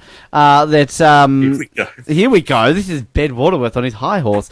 For people who are saying Varna's going to make it to the end, I like that because, of course, as we know, anybody who's returned from the Australian Outback has always at least one person has finished in the top 4. So that's just my little stat that I want to put out there. So Kimmy and Varna, no pressure. All right. Now that I've gotten that off my chest, I have gone to random.org and I've gone to the list randomizer because now it goes off at me if I do it in alphabetical order because it's not fair. So I have randomly generated all 20 names who are in this sweep and I am drawing them out now. So the first cab off the rank is Paul and he is going to get this person that I pull out. The tension is... Can I have any drum rolls from anybody? No? Okay. Paul has gotten... If I can open the fucking piece of paper... That is not the name of the person. We should say tune out now if you don't... We're done. Yeah, this is done, basically. If you want to hear any opinions in that, just go now. Okay? This is just whatever. Paul has got Joe. Which is funny because he thought he was the winner last season. Him up all last season. Wow, okay. Coming back. Second chance for Paul. Second is Julian. Hello, Julian. We missed him on this preview episode. Hope he gets Cass. He loves his Cass. Alrighty. So we each want, obviously, the person we picked as a winner, right? So, Noah, you want Monica. No, I just want Keith. Keith. Alright, so Julian has gotten Spencer. Don't think he's getting any money there. Alrighty, see you later. I think Julian got some money back last year, didn't he? No, he always wins. Alright, third off the list is Noah Groves. Oh. Come on. If I get Woo, then I'm hanging up. Come on, Woo. Come on, Woo. Come on, Woo. You should be filming this. I usually do film it, but I'm not now. I usually do rig it. I usually do rig it. You have gotten... Ooh, somebody's starting with a letter towards the end of the alphabet. And luckily it comes before W. You've got Vetus. No, damn. And as we know how I go, he's going to be another cock tease and come in fifth. Alright, I'm next. Fourth. I'm fourth. Damn, I'm not going to get any money. Now, I got excited when I got Morgan. I hope you get Woo. I hope I get Kelly Wrigglesworth. Or Kelly. I'm going to get a Kelly. No, get Woo. Who have I got? Who have I gotten? Abby Maria. Oh, well, I'm not you're money. Not getting money. Oh, fucking hell. I always... You might get first boot. Yeah. She was like my second boot, wasn't she? You could get first boot, man. Oh, she was my fourth boot. I always get women. I've never gotten a man. Oh, that's not a bad thing. It sounded like the way you said it. Alec is next. One of our new Ozlets we haven't met yet. Alec. All right. Just Alex Morello. He's in this list. This is Alec, not Alex. Alec Morel. Oh, far out. Why couldn't I be next? He's got Kelly Wentworth. Boo. Boo, Alec. He's won money. Damn you, Alec Morel. All right, Patrick, you're up. Oh, Jesus Christ. Come on, woo. Please get woo. It'll be hilarious. I'm getting woo. Get woo, get woo, get woo, get I know woo. it. Get word. Who the hell picked woo? Waterworth. You've got Keith. Oh, yes! Sorry, Noah. Oh, you love it. You're excited. I don't think you're getting any money, but it's still a cool one. I don't care. I got someone to root for. This is the first time I think that we've actually had nobody with like 2 chances. It's been a while since we've had like 20 actual individuals. All right, Alex Morella's next. Alex. He's won a couple of times as Alex. He's gotten a few. Let's just call him Drew. Morella, Ella. He's got Fishback. Stephen Fishback. Don't think he's getting money. All right. Dun, dun, dun. Next off the rank is Jordan, another new Oslet. Who? Hello, Jordan. Let's see. Where's Jordan going to get with our... Everyone's just like, get rid of Woo. Savage. Got Andrew. Not a bad one. Not bad, not bad. It's just funny people who get woo. I hope Colin gets woo. I hope Nick gets woo. He didn't even want to be in it. And then he complained. All right, Cable. Ah, fellas. Oh, absolutely. Cable gets woo. Yeah. Oh, he's so boring. What did he say about killing himself? Yeah. Yeah, geez, that was heavy. His body would be. He's got Wrigglesworth. Can't even say it, and he's got it. Okay, who is next? It is Rossi. Please get woo. You get nervous, aren't you, Ryan? All right. Come on, Rossi. Gets woo. This is the moment of the... I don't know. Rossi, this is the best podcasting, Ryan. I'm actually glad you joined us here. Oh, I can't wait. Fucking oath, Rossi. He's got Varna. Let's get some money. Interesting. All right, here we go. If gets money, I'm going to be... Okay, Ryan. I'm up. Come on, Woo. Lucky number 11. Woo. Nucky number 11, apparently. You're getting nervous. You're getting nervous because I'm telling you right now, you have gotten Sierra. Ooh, that's okay. Not bad, not bad. Not bad. All right, you guys can all go now because you don't care about the rest. Jared Lubeek. Has he won before? I don't think so. No, he's never won a game of netball. Hashtag in joke for Survivor Oz. He might win because he's got Terry Deets. That's not a bad one. Not bad. Are we getting rid of all the men here? I feel like not many women are getting chosen right now. All right, Adam, another new Oslet. Who? Adam Gentry. In fairness, all these new Oslets are only like a week. We haven't announced them yet. Well, good luck with this one, Adam. You've got Cass. Welcome to Survivor Oz, Adam. We love you, Adam. You're our new favourite. All right, Ivan. Wonder if he'll put this on his snooker table. Let's see here. Ivan's snooker table is going to be filled with Monica Love. Ivan could get a lot of money. Far out, Ivan. He's the new Jimmy. He's the new Jimmy, yes. All right, James. Ivan. James, jolly old England James. James actually, because he won. He got second place. And with his money that I had to give him, he got second or third. And he said to me straight away, like, only give me... He's like, take $10 out already for next season. So he's paid up in full for like 3 months. Hasn't paid off. Or something. Yeah, I think we had Will, that's right. James has gotten Kimmy Kippenberg. All right. Sorry, yeah. All right, so we have gotten... What have we got left? We've got... Still got Woo left. 5 people left. I hope Woo's the last pick. Here comes Clifton. Does our recaps. We love Clifton. He won't anymore if he gets trains on on his window. And Clinton has gotten... I don't know because it won't open. Here we go. Tasha. Not a bad one. Oh, God. It would have been perfect if James had gotten Jeremy. Natalie. Natalie. All right, who did I just say got? Tasha. Okay. Oh, I hope Colin gets one. So we've got. Next is Nick. Nick and Colin are the next two people. Either of them have to get woo. Rig it. I want Nick to get woo because seriously, Nick messages today goes, "Oh yeah, I'll do it." And I said, "Do you want to be in the sweep?" And he's like, "Oh, why not?" And he just sits out and he excited, and we're like, "Why?" And he's like, "Oh, because I always get shit people." Nick can we recap who's left on the board in terms of Survivor contestants? In a minute, because I've already opened Nick's. He's gotten Jeremy. Bastard. So, okay, who would be left? Oh, you probably don't know, do you? Woo would be left. Really? Who was that? Kimmy? No, Kimmy's Has Shireen gone? Shireen hasn't gone. So we've got Shireen, Woo, and somebody very memorable. Okay. Oh, well, we get it.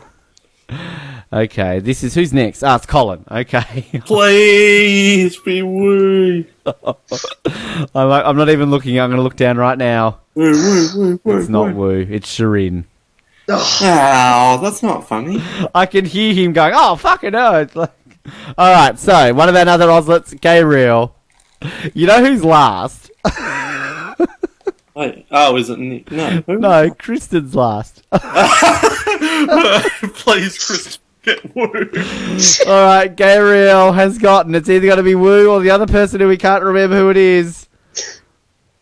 Damn it, he's gotten Woo. I wanted Kristen to get Woo. So damn it. Gabriel. All right, so Kristen has got... at least we don't know who the other person I don't know who this is. At least it's a surprise. We have honestly forgotten. Shane? Yeah. Oh, of course. Kristen's got PG. It'd be funny if she got Woo. Oh, so close. Okay, so just recapping then. Adam has Cass. Alec has Kelly Wentworth. Alex has Fishback. I have Abby Maria. Cable has Wrigglesworth. Clifton has Tasha. Colin has Shireen. Gabriel has Woo. Ivan has Monica. James has Kimmy. Jared has Terry. Jordan has Savage. Julian Spencer. Kristen PG. Nick has Jeremy. Noah, you have Vetus. Patrick, you have Keith. Paul has Joe. Rossi has Varna. And Ryan, you have Sierra. You all happy with your choices? Not really, but yeah. I don't have Woo. Shall we start again? Guys, I will say, first of all, to everybody who's tuned in, thank you for tuning in. This is our shortest preview episode in a couple of seasons. We're only at 3 hours and 10 minutes at the moment, so go us. We don't have the pet peeves. I know, we don't have Kate talk. So. 3 things that you wish you did with your life, or the other ridiculous questions of your inspiration in life. Technical issues, please stand by. Patrick, pleasure to have you here, mate. Thank you very much. Welcome to Survivor Oz, and thank you for making this your first appearance. Oh, thank you so much. I'm really excited to work with you guys. Really excited. Remember, you don't get paid. Ryan. This is Patrick's first and last episode. And Patrick, thank you for bringing up basically Benry. Ryan. I'm so sorry about that. Oh, please don't apologise. That's going to give us 6 months worth of material. Ryan, thank you very much as well. Pleasure having you on board, and also looking forward to working with you too in the coming months. No, it's been great to be here. Great debut. And Noah Groves, fuck you. No, Noah, thank you. It's always a pleasure. I cannot wait for this season. Most pumped season out of anyone I've watched live. Bring it on. We have got a lot to cover in the coming months. Oz Topsies will be back. Recap episodes with Survivor contestants will be back. We've got... Tease up who are some of the people coming back, even though you haven't messaged them probably. I haven't. So... who do you want back? Well... Or not even back? Colleen Haskell. Colleen Haskell, second chance, episode 4 recap. That's her agreement. She'll only come on for a recap. She won't do an interview. We obviously will have hopefully some of the people who missed out on coming back this season. So more than likely we'll get Troy Zan back. I'm sure T-Bird will come back. T-Bird! So we'll hopefully have a few of them. Coach on? Haven't had him for a while. Yeah, Coach is always good value. Ethan, Ethan was meant to come on last season, but he didn't quite, so we'll get him back, hopefully. A few others. Who do you want to come back? Patrick, who would you like us to get for a recap? Oh, God. No, God's not available. I don't think he'll do it. We could ask him, but... Well, Dan Lou, he's always on our potential list, so look... So Patrick's list consists of Dan Lou and God. Well, about the same person, really. Let's ask Dan first, and then we'll ask God towards the end of the season. Yeah, look, I'll see if Brian's available, but I'm sure he will be. But in all seriousness, we could go for second chance people, as in second chance Survivor Oz interviews. Nacho Mama. I was thinking this. I think he needs a second chance. Joanna Ward. Shannon Elkins. Oh God, Ben Browning. Ryan, anyone you'd like to have back? Well, if we don't get Ben Henry on, then... No. Hey, I think he do a Saman Del Sur one, didn't he? Or was it a Cagayan one? He did do an episode recap with us in the last year or so. So, I'm working on his pilot. All right, but stay tuned for that. We also will be bringing back power rankings, and again, don't ask me who's going to be doing them. I haven't even had that conversation with myself yet. Benry and Dan Lou to make it to the end of the season. Hopefully, mate, we'll get Jeremy to come back and finish the last few and rank himself. Yeah, we'll get him to do the last 5 episodes.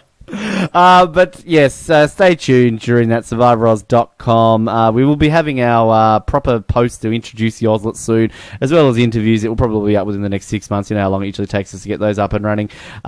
Survivor Oz on Twitter, Survivor Oz on Facebook. Subscribe to us on iTunes. For the most part, our server issues have been fixed. We are aware that some of our episodes, the links are still not working. They are still being transferred across from our old server to our new server. These are being fixed. Obviously, I do understand it is frustrating, but we're getting there, so please be patient with those. But yes, subscribe to us, and if you haven't in the last 2 months or so, resubscribe to our new feed on iTunes. Do it, otherwise you're not going to get the new episodes as well. But thank you for your company. We're looking forward to covering this season for you over the next coming months. My name is Bear, the tribe has spoken. We'll speak to you next time on The Trains.